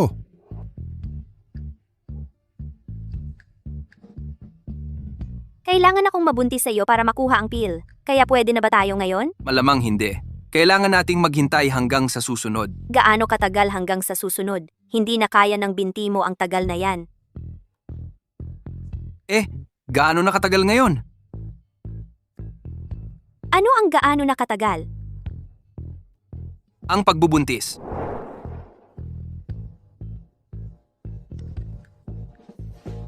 Mr. Zai, hindi buntis ang asawa mo. Ano? Baka ang injury sa binti kanina. Nagdulot ng pagkakuha. Imposible. Ayon sa resulta ng pagsusuri, Madam. Si Madam ay, Ano? Sabihin mo sa akin. si Madam ay birhen pa. Xiao Tang, paano mo naisip na buntis ka? Sinabi ni Lolo. Lolo? Paano niya nalaman? Dahil nakita niya akong nasusuka pagkatapos kumain. At wala akong regla. Kaya sabi niya buntis ako. Wala kang regla? Ang nanay ko ay nag-iisang anak. Kaya wala akong tita. Walang tita.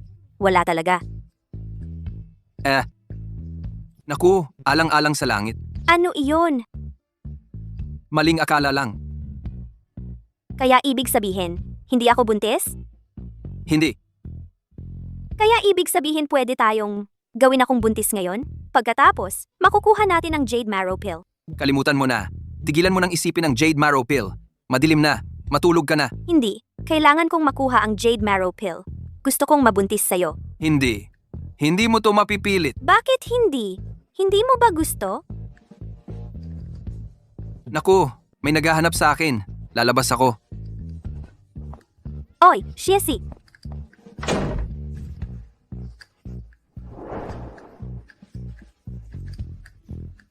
Muntik na akong mawalan ng kontrol. Xiesi. Dahil ayaw mong makasama ako, gagamitin ko itong gayuma para maisara ang usapan. Tapos, tingnan natin kung gusto ka pa ni Song Xiaotang. Sino ka?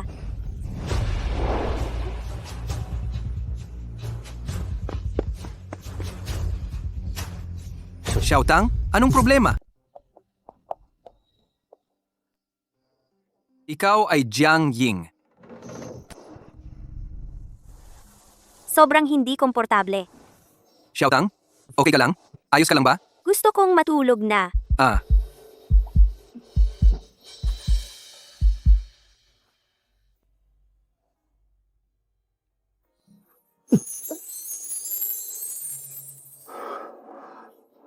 Xiao Tang, kumalma ka. Ang sama ng pakiramdam ko. Alam kong masama ang pakiramdam mo. Natamaan ka ng sorcery ni Jiang Ying. Tatawag ako ng doktor. Walang doktor. Ikaw lang ang gusto ko.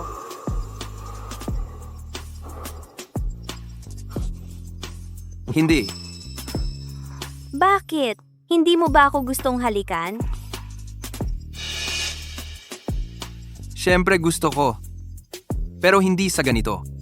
Hindi ka malinaw ang pag-iisip ngayon. Hindi kita maaaring samantalahin. Sabi ng master, ipinanganak akong may masamang karma. Kahit na kinuha niya ako, hindi niya ako inalagaan.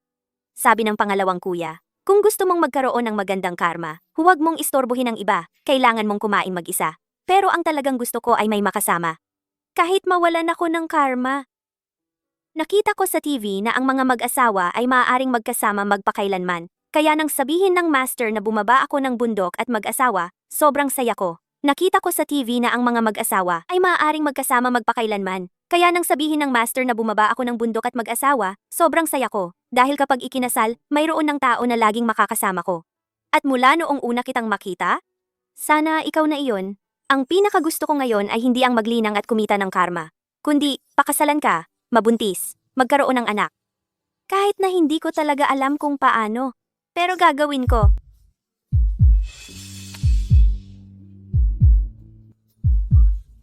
Ito lang ang bagay na natutunan ko sa TV. Siyasi, gusto mo ba? Ako.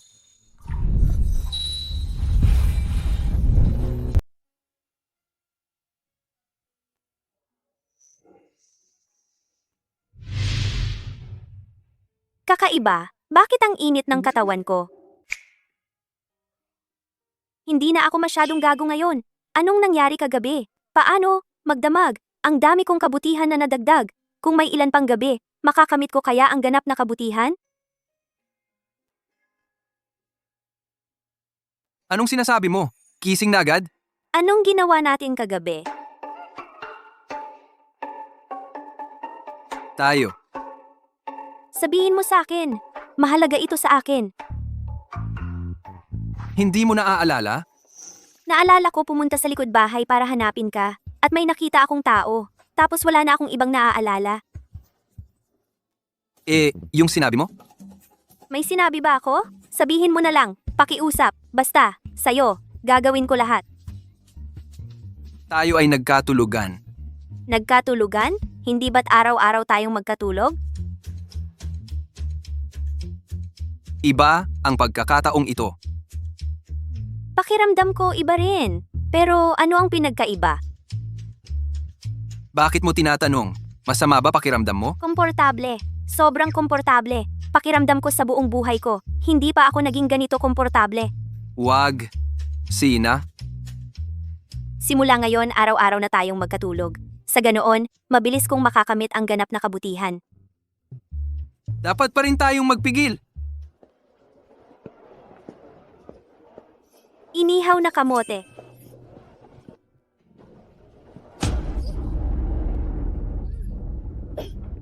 Batang babae, gusto mong bumili ng inihaw na kamote? Hindi. Sa nakaraang 2 buwan, walang masarap. Plus nasusuka, at nasusuka ako. Baka sobrang pagod sa pagsasanay. Tama, kung may sakit, kailangang gamutin.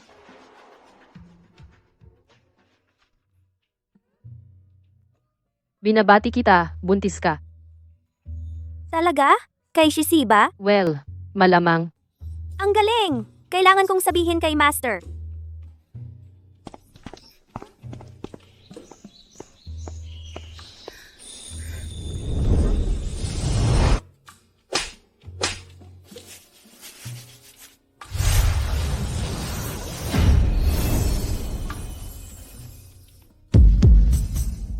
Sino ako? Nasaan ako? Master, ako ito. Sige, anong meron? Master, may magandang balita ako. Buntis ako. Kay Shisi ito. Pwede ba akong sumama sa'yo sa bundok para kunin ang Jade Marrow Pill? Hindi. Bakit, Master? Hindi ka naman umaatras, di ba? Kailan ba ako umatras? Ang ibig kong sabihin, ngayong buntis ka, hindi ka dapat nagpapagalagala. Pero gusto ko pa ring makasama ka, Master. Baliw ka. Kapag natapos ko ng gawin ang Jade Marrow Pill, dadalhin ko ito sa'yo. Si, Well, kung wala nang iba, babalik na ako. Tandaan mo, kailangan kong bumalik sa alkimiya. Huwag mo na akong tawagin ulit. sige, Master. Paalam, Master. So, buntis na siya ngayon. Sino yan?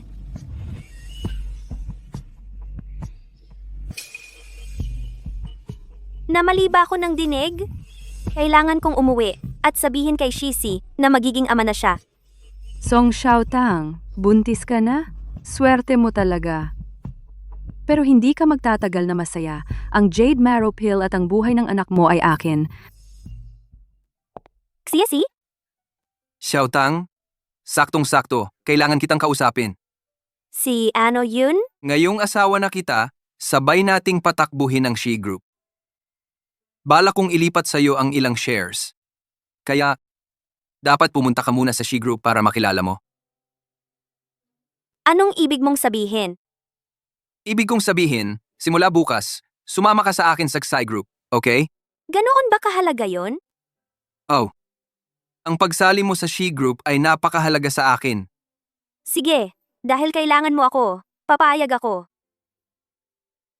By the way, ang saya mo kanina. May magandang nangyari ba? Wala yan, wala yan. Naalala ko lang bigla yung masayang bagay. Bukas, sabay tayong pumasok. Parang ang pagsama sa kanya sa She's ay napakahalaga. Sabi ng master ko, may mga importanteng bagay, unahin mo yung importante. Ang pagbubuntis, maliit na bagay, pwedeng hintayin pagkatapos ng trabaho.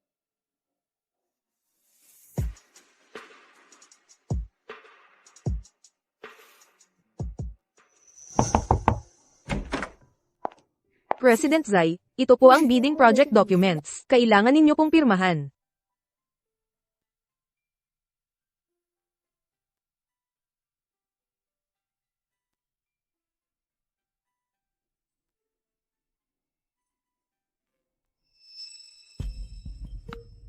Xiaotang, ito si Secretary Su Yueko.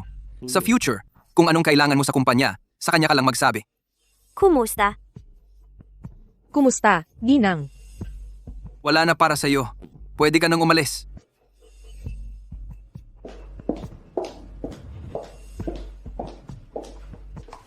Oy, dinala ni Pangulong Xi si Ginang sa opisina.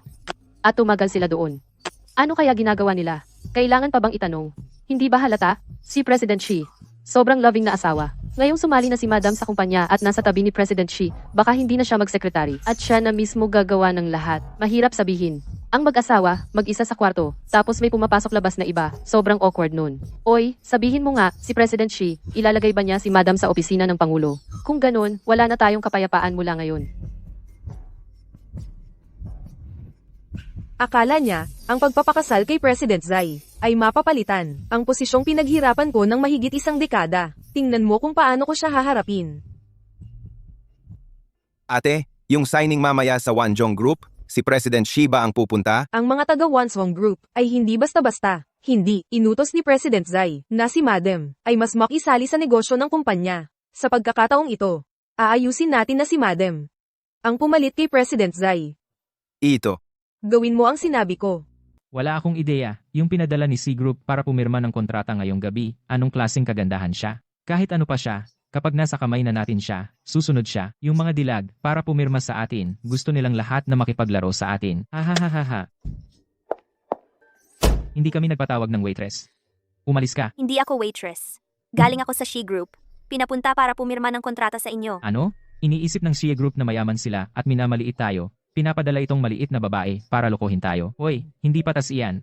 Minsan, maganda ang pagbabago ng takbo. Oo, sawa na kami sa mamahaling pagkain. Masarap ang magaan na pagkain. Munting dalaga, halika, uminom ka. Ay, basa ang damit mo. Hayaan mo akong tulungan kang punasan. Hindi ba tayo pwedeng pumirma na lang ng kontrata diretso? Pumirma ng diretsyo. Haha. Ilang taon na akong nasa negosyo. Hindi pa ako pumirma ng diretsyo. Kailangan nating dumaan sa tamang hakbang. Anong hakbang? Inumin ang mga bote na ito at pipirma kami ng kontrata. Ang baho ng amoy. Hindi ka pa umiinom ng alak. Hindi pa. Ano naman kung hindi ka pa? Sa aming pribadong kwarto, kahit hindi ka pa, iinom ka. Sinabi ng doktor na buntis ako, kaya hindi ako pwedeng uminom. Pasensya na, hindi ako iinom. Naglakas loob kang walang respeto sa amin? Bakit ko kayo dapat respetuhin? Sino ba ang tingin mo sa sarili mo? Isang malaking tao? Ikaw, sasabihin ko sa iyo, kung hindi mo maubos ang boteng ito ngayon, hindi ka makakaalis sa kwartong ito. Naglakas loob kang magsalita ng ganyan sa amin. Gusto mo yata mamatay. Sinabi ko na sa iyo, hindi ako pwedeng uminom. Hindi ka pwedeng uminom. Song Xiaotang, painumin kita. Lakas loob mo bang hawakan ako? Bakit mahina ang mahika ko ngayon? Gusto ko silang idikit sa pader. Baka gutom lang ako. Ikaw. Ano? Gusto mo ring uminom sa akin? Hindi. Diwata, patawarin mo ako. Pipirmahan ko ang kontrata. Sandali. Ano ang problema, Diwata? Ang iyong patakaran. Ubusin ang bote ng alak na ito bago pirmahan ang kontrata. Ano? Hindi mo tinutupad ang iyong salita? Inom ako. Diwata, tapos na ako. Sige, pirmahan mo. Si,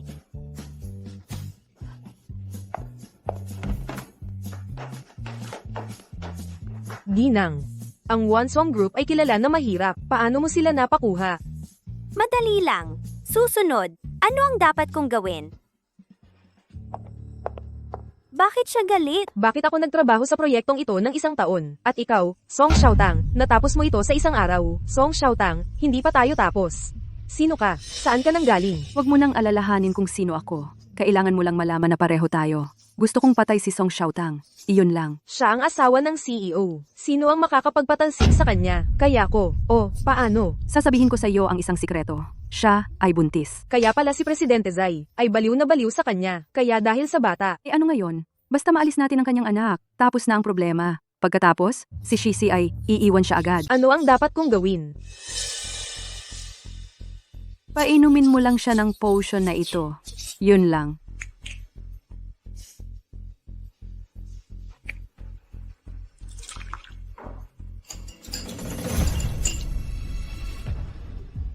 Ma'am, pakikuha ng kape. Kape? Hindi ako nag-order ng kape. Naging bastos ako sa'yo kaninang umaga. Ako mismo ang nagiling ng kape na ito, bilang paghingi ng tawad. Okay lang, hindi ako galit sa'yo. Wala kang dapat ikahiya. Dahil hindi mo ako sinisisi, inumin mo na. Eh. Hindi mo pa ba ako pinapatawad? Hindi. Iinumin ko. Ano ito? Masyadong mapait. Kumuha ako ng gatas na ihahalo. Hihintayin ko hanggang inumin mo. Ma'am, subukan mo ulit. Teka, Ano na naman? masyadong mainit. Palalamigin ko muna. Eh ikaw, Xiaoyu, hinahanap ka ni Director Zai. Ah, dito na. Kung gayon, tandaan mong inumin ito. Huwag mong sayangin, ha? Huwag kang mag-alala. Hindi ko sasayangin ang bait mo. Sobrang mapait nito. Talagang hindi ko kayang inumin ito. Pero hindi ko pwedeng sayangin ang kabutihan ng iba.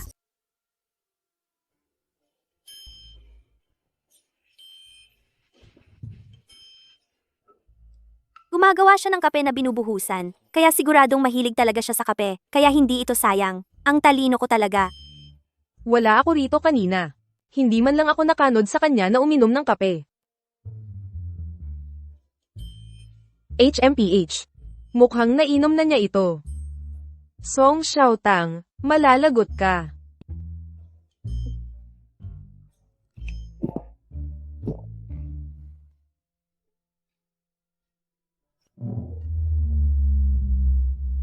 Nako, saan nanggaling ang kape na ito? Paano ka naging ganyan katanga? Si Song Xiaotang ang sobrang malupit. Niloko niya talaga ako. Isang panlilin lang. May natitira bang droga? Inilagay ko lahat. Ikaw. Hindi ako naniniwala na swerte siya palagi. Hoy, may antidote ka ba? Wow! Ang daming masasarap na bagay! Ako mismo ang gumawa ng lahat ng ito. Gantimpala para sa pagpirma ng kontrata ng Wanjong. Kumain ka hanggat gusto mo.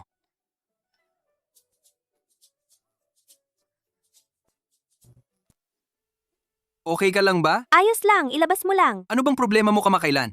Ang sama ng kulay ng mukha mo at hindi ka gaanong kumakain. Tatawag ako ng doktor para suriin ka. Hindi na kailangan. Kumain lang ako ng sobra sa trabaho. Ayos lang. Talaga, ayos lang ako. Ayos lang ako. Huwag kang mag-alala. Hayaan mo munang matapos ang mahalagang trabaho. Pakalmahin ang isip niya. Saka ko sasabihin sa kanya ang tungkol sa pagbubuntis.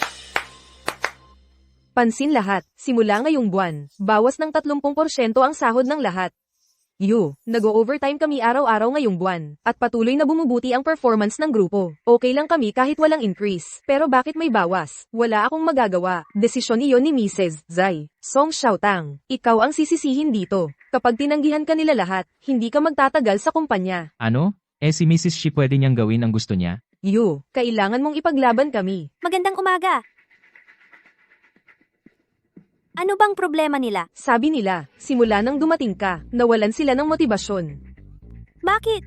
Iminumungkahi kung tingnan mo ang iyong sarili, para sa dahilan. Alam ko kung paano ma-motivate ang lahat. Palem, Mrs. Zai, Palem, gusto kita ng sobra. Bye. Binigyan mo sila ng 3 buwang may bayad na leave. Work-life balance. Ang dahilan kung bakit sila walang motibasyon ay sobrang pagod sila, kaya hiniling ko kay Shichi na bigyan sila ng mahabang bakasyon, at pagbalik nila, magtatrabaho sila na may panibagong lakas. Sino ang gagawa ng lahat ng trabaho ngayon? Di ikaw. Ako. Ikaw lang sa grupo ang hindi nagreklamo na pagod. Ituloy mo lang. Umaasa ako sa'yo. Nandito ka. Ano ang gagawin natin ngayon? Gago, hindi kita kailangan. Ako na ang gagawa. Sa pagkakataong ito, papatayin talaga kita.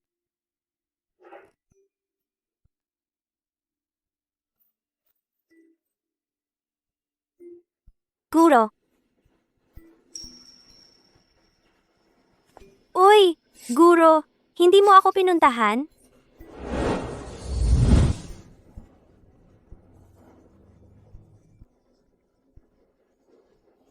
Guro, ano ang ginagawa mo? Oh, ang aking mabuting alaga. Siyempre, pinuntahan kita. Sa pagkakataong ito, hindi mo na ako kailangang tawagin. Kusa akong dumating. Hulaan mo kung ano ang dala ko para sa'yo. Ano? Yusuidan? Talagang dinala mo sa akin ang Yusuidan?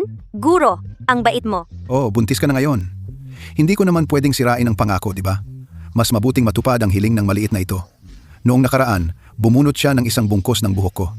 Kung hindi, patuloy niya akong tatawagin para masaya. Pero bakit nasa plastic bag ito? Sisirain mo ang iyong nakatatandang alaga, makati ang kanyang kamay. Ang puting bote ng gamot ay dinrawingan niya ng mga dilag.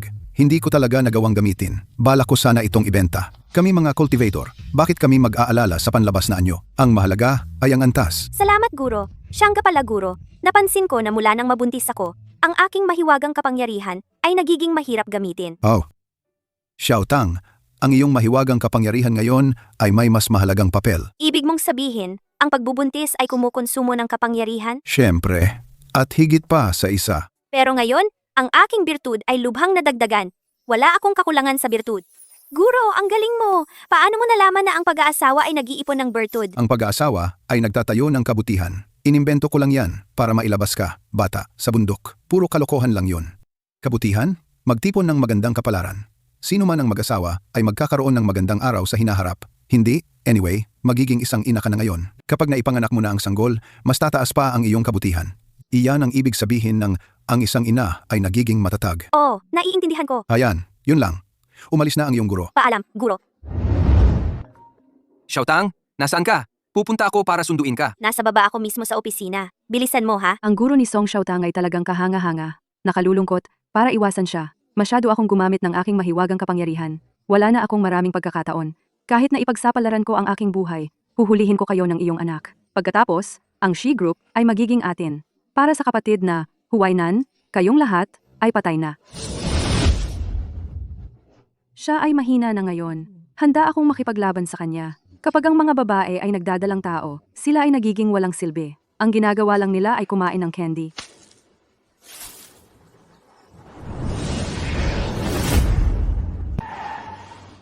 Hindi ba sinabi ni Xiao Tang na maghihintay siya rito para sa akin? Nasaan siya? Tama, ito ang Jade Marrow Pill. Isang napakahalagang bagay paano ito napunta sa lupa. Ah, tama. Sinabi ng guro ni Xiao Tang na ibibigay lamang niya ang pill sa kanya kung siya ay mabuntis. Kaya nasaan siya? Sagutin mo ang telepono. Xiao Tang, nasaan ka? Bakit hindi kita mahanap? Naku, buntis ka ba? Yo, President Xi. Sa wakas, ay napagtanto mo na magiging ama ka na. Jiang Ying, paano mo nakuha ang numero ni Xiao Tang?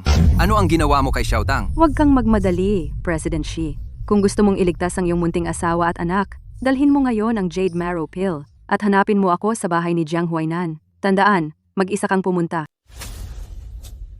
Xiao Tang! Jiang Ying, nasaan si Xiao Tang? Dinala mo ba? Mr. Xi, nagbibiro ka ba? Hindi mo talaga alam ang halaga ng isang kayamanan. Ito talaga ang Jade Marrow Pill. Nasaan si Xiao Tang? Pinsan, handa ka ba talagang bitawan ito? Gamit ang kayamanang ito para iligtas siya. Alam mo ba na kung mawala ang Jade Marrow Pill na ito, magiging lumpo ka na naman? Hindi ko kailangan ng isang lumpo o isang may kapansanan na maawa sa akin. Sa Jade Marrow Pill, makikita natin kung sino ang magiging lumpo at sino ang may kapansanan. Basta nasa tabi ko si Xiao Tang, wala akong pakialam. Sige, dahil mahal na mahal mo siya, pirmahan mo ito. Ano ito? Ang kasunduan sa paglilipat ng equity ng She Group. Jiang Huainan, sobra kang sakim. Ano? Hindi mo ba mahal na mahal si Song Xiaotang? Sabi nila, ang mayayaman ay nagiging tunay na magkasintahan. Gusto ko lang makita kung hanggang saan ang gagawin mo para sa babaeng iyon. Hanggang saan? Ito ang kayamanan ng pamilya Shimo na naipon sa maraming henerasyon. Hand ka ba? Tingnan mo, hindi mo kayang bitawan. Pipirmahan ko. Worth it ba para sa babaeng iyon? Babaeng probinsyana lang siya. Worth it na mawalan ka ng daan-daang bilyon? Nasaan si Xiaotang? Mahusay. Sa akin na ang Xie Group. Sa ating dalawa ito. Huwag mo nang pansinin ang detalye. Huwag kang mainip. Darating na siya.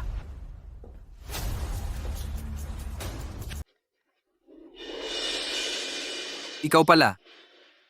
Pinsan, ilang taon na kitang nilalabanan. Ang pagtatago sa dilim ang laging panlaban ko. Umalis na si Ginoong Zai.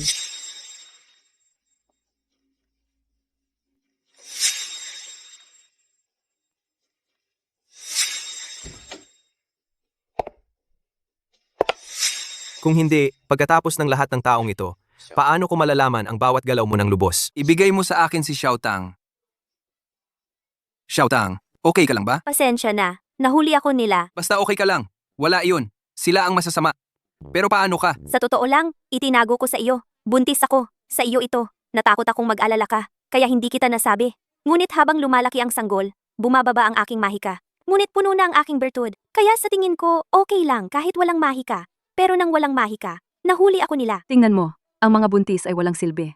Akala ko mahirap siyang hulihin, ay mangangailangan ng malaking pagsisikap. Pero wala pala siyang kwenta. Nagbubulag-bulagan ka. Ang paglipat na iyan gumamit ng iyong huling mahika. Wala ka ring silbi ngayon. At pangit ka pa. Ang pakikipaglaban sa iyo ngayon, ito ay sapat na. Ang lakas ng loob mo. Kung gagalawin mo si Xiaotang, tinitiyak kong wala kang makukuha. Huwag kang mag-alala, pinsan. Sa pamamagitan ng Jade Marrow Pill at ng C Corporation, gusto ko kayong mabuhay ng ilang araw pa.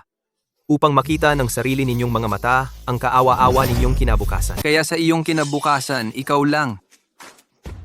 Hindi mo kailangang mag-alala diyan. Taos puso kong inaasahan na ang iyong kinabukasan ay maging katumbas ng iyong mga pinili. Nangako si Jiang Wainan sa akin. Napakakasalan niya ako pagkatapos siyang magtagumpay. Bakit mo ito sinasabi? Kalokohan ang sinasabi mo. Ako ang pakakasalan ni Huwainan. Sinabi niya na tauhan ka lang niya. Isang pon na gagamitin. Paano niya magugustuhan ng isang tulad mo? Magsama ka, hamak na alipin. Ako ang nagpagod kasama niya. Para kay Huwainan, isinakripisyo ko ang lahat. Mukhang hindi mo talaga naiintindihan ang tunay na ugali ng pinsan ko. Anong sabi mo? Isang aliping nagtaksil sa kanyang amo. Isang basura at pangit na halimaw.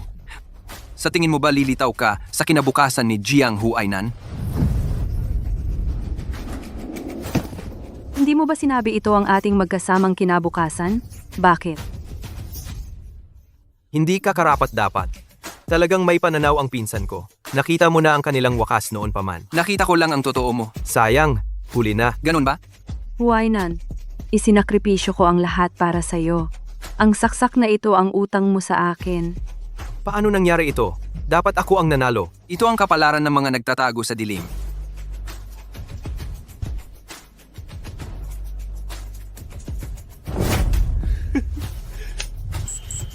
Ingat!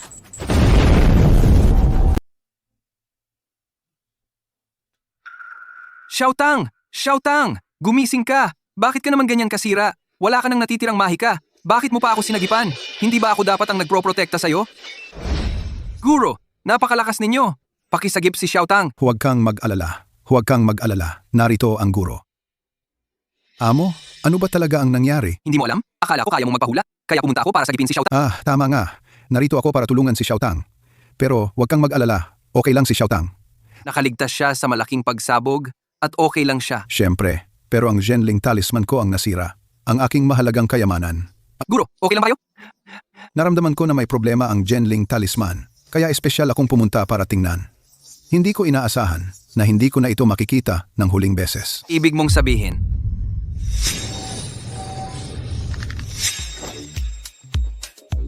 Xiaotang, ito ang Qingsha Jade Pendant ng templo. Siguraduhin isuot ito malapit sa iyong katawan. Maaari nitong harangan ang masamang enerhiya. Ang daan pababa ng bundok ay delikado. Tandaan na iwasan ang gulo. Huwag makipag-away sa mga tao. Naunawaan ko, Guro. paumanhin guro. Sigurado ka bang okay si Xiaotang? Malaki yung pagsabog. Ano kaya ang nangyari sa kanya? Ang kanyang sakuna ay naharang ng aking Zhenling anting-anting. Tingnan mo, hindi man lang marumi ang damit niya. Nakangiti pa siya. Di ba? Natutulog lang siya. Mahal, gutom ako. Gusto ko ng manok na binti. Hindi, gusto yun ng sanggol. Kumakain lang ako para sa kanya. Mahal, sobrang sakit ng tiyan ko. Magtiis ka, Sinta. Mawawala din ang sakit.